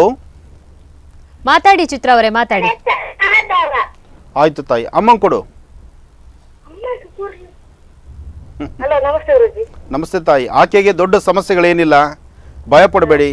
ಆಕೆಗೆ ನೀವು ಮಾಡಬೇಕಾದಿಷ್ಟೇ, ನಿಮ್ಮಲ್ಲಿ ಬೆಂಡೆಕಾಯಿ ಸಿಗುತ್ತಲ್ಲ, ಹೌದೌದು, ಆ ಬೆಂಡೆಕಾಯಿನ ವಾರಕ್ಕೆ 4 ಸರ್ತಿನಾದರೂ ಸಣ್ಣ ಸಣ್ಣ ಎಳೆ ಬೆಂಡೆಕಾಯಿನ ಒಂದು ಸ್ವಲ್ಪ ಹುರಿದು ಅದಕ್ಕೊಂಚೂರು ತುಪ್ಪ ಮತ್ತು ಒಂಚೂರು ಉಪ್ಪು ಸೇರಿಸಿ ಅದನ್ನು ಬೆಂಡೆಕಾಯಿ ತಿನ್ಲಿಕ್ಕೆ ಕೊಡಿ.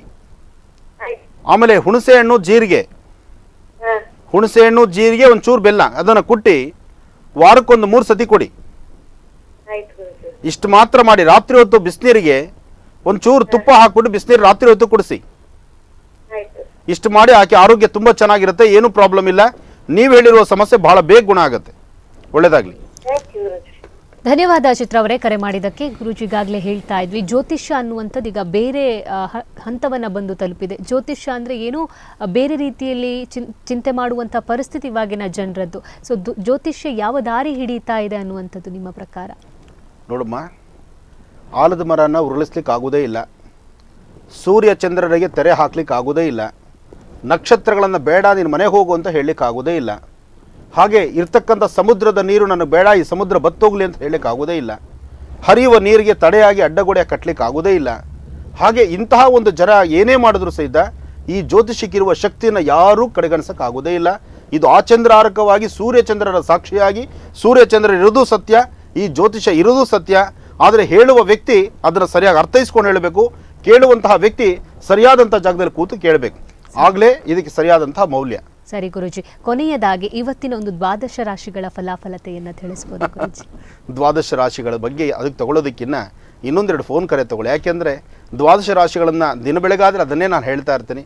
ಆದರೆ ನನಗೆ ಬಹಳ ಸಂತೋಷ ಆಗಿರೋದೇನೆಂದರೆ ನೀವು ಕೊಟ್ಟಂಥ ಈ ಸುವರ್ಣಾವಕಾಶ ಎಷ್ಟೋ ಜನ ನನ್ನ ಅಭಿಮಾನಿದಿರೋಳು ಈ ಭಾಗದಲ್ಲಿರ್ತಕ್ಕಂಥವ್ರು ಸಹಿತ ನನ್ನೊಂದಿಗೆ ಮಾತಾಡ್ಬೋದಾದರೆ ಅದಕ್ಕೆ ಇನ್ನೊಂದು ಸ್ವಲ್ಪ ಸಮಯ ಅವರು ಕೊಡೋಣ.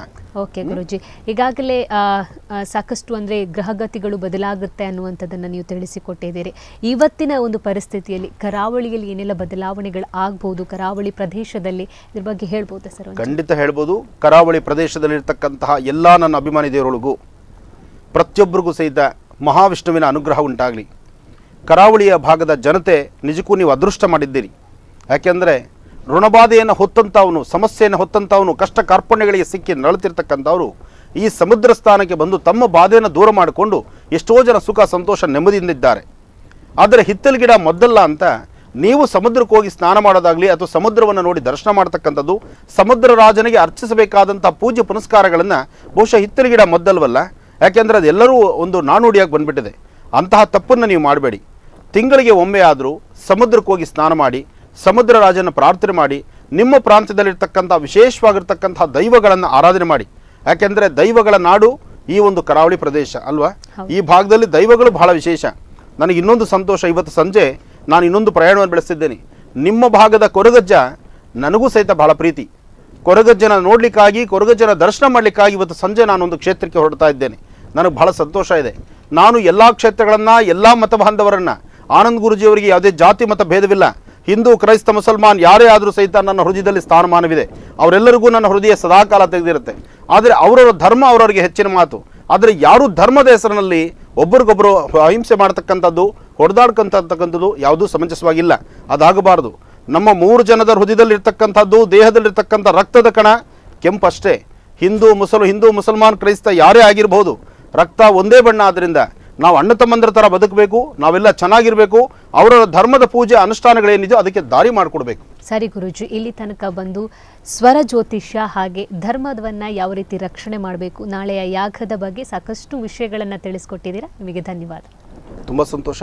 ಹಾಗೆ ಮತ್ತೊಮ್ಮೆ ಈ ವಾಹಿನಿಯ ಸಮಸ್ತ ಸಿಬ್ಬಂದಿ ವರ್ಗಕ್ಕೂ, ನನ್ನ ಆತ್ಮೀಯರಾದಂಥ ಈ ಒಂದು ಧರ್ಮ ಪ್ರಚಾರದಲ್ಲಿ ತಮ್ಮನ್ನು ತಾವು ತೊಡಗಿಸ್ಕೊಂಡಿರ್ತಕ್ಕಂಥ ನಮ್ಮ ವಿಲಾಸ್ ನಾಯಕ್ ಅವ್ರಿಗೂ, ಹಾಗೂ ಎಲ್ಲ ಕುಟುಂಬದ ಈ ಒಂದು ಸ್ಪಂದನ ಕುಟುಂಬದ ಸಮಸ್ತ ಸಿಬ್ಬಂದಿ ವರ್ಗಕ್ಕೂ ಹಾಗೂ ಸಮಸ್ತ ವೀಕ್ಷಕ ಬಂಧುಗಳಿಗೂ ಶುಭವಾಗಲಿ. ಮಹಾವಿಷ್ಣುವಿನ ಅನುಗ್ರಹ ಇರಲಿ. ಸದಾಕಾಲ ಧರ್ಮ ಮಾರ್ಗದಲ್ಲಿ ನಡೆಯುವಂತಹ ಗುಣ ಎಲ್ಲರಲ್ಲೂ ಭಗವಾನ್ ಶ್ರೀಕೃಷ್ಣ ಪರಮಾತ್ಮ ಕೊಡಲಿ. ಒಳ್ಳೆಯದಾಗಲಿ. ಸರಿ ಗುರುಜಿ, ಇಲ್ಲಿ ತನಕ ಶ್ರೀ ಆನಂದ ಗುರೂಜಿಯವರು ನಮ್ಮ ಜೊತೆಗಿದ್ರು, ಸಾಕಷ್ಟು ವಿಷಯಗಳನ್ನು ತಿಳಿಸಿಕೊಟ್ರು. ನಾಳೆ ಕೂಡ ಉಡುಪಿಯಲ್ಲಿ ಯಾಗ ನಡೀತಾ ಇದೆ. ಆನಂದ ಗುರೂಜಿಯವರು ಕೂಡ ಅದರಲ್ಲಿ ಭಾಗಿಯಾಗ್ತಾ ಇದ್ದಾರೆ. ಈ ಒಂದು ಯಾಗ ನಮ್ಮ ಕರಾವಳಿಗೆ ಪ್ರಮುಖವಾದಂಥ ಯಾಗ ಆಗುತ್ತೆ. ನಮ್ಮ ಕರಾವಳಿಯ ರಕ್ಷಣೆ ಅಂತೂ ನಡೆಯೋದಂತೂ ಖಂಡಿತ. ಇನ್ನು ಶ್ರೀ ಆನಂದ ಗುರೂಜಿಯವರನ್ನು ಭೇಟಿ ಮಾಡಬೇಕಾದ್ರೆ ಅವರು ಜಿ ಕನ್ನಡದಲ್ಲಿ ಬರ್ತಾ ಇದ್ದಾರೆ, ಒಂದು ಅಲ್ಲಿಗೆ ಕರೆ ಮಾಡಿ ಇನ್ನಷ್ಟು ವಿವರಗಳನ್ನು ತಿಳ್ಕೊಬೋದು. ನಾಳೆ ಮತ್ತು ಮಂಗಳೂರಿನಲ್ಲಿ ಮಹಾಯಾಗ ನಡೀತಾ ಇದೆ, ಧನ್ವಂತರಿ ಮಹಾಯಾಗ. ಅದರಲ್ಲೂ ಕೂಡ ಅವರು ಪಾಲ್ಗೊಳ್ಳಲಿದ್ದಾರೆ. ಇದೇ ಇವತ್ತಿನ ವಿಶೇಷ ಸುದ್ದಿ ಹಾಗೂ ಮನೋರಂಜನೆಗಾಗಿ ನೋಡ್ತಾ ಇರಿ ಸ್ಪಂದನ.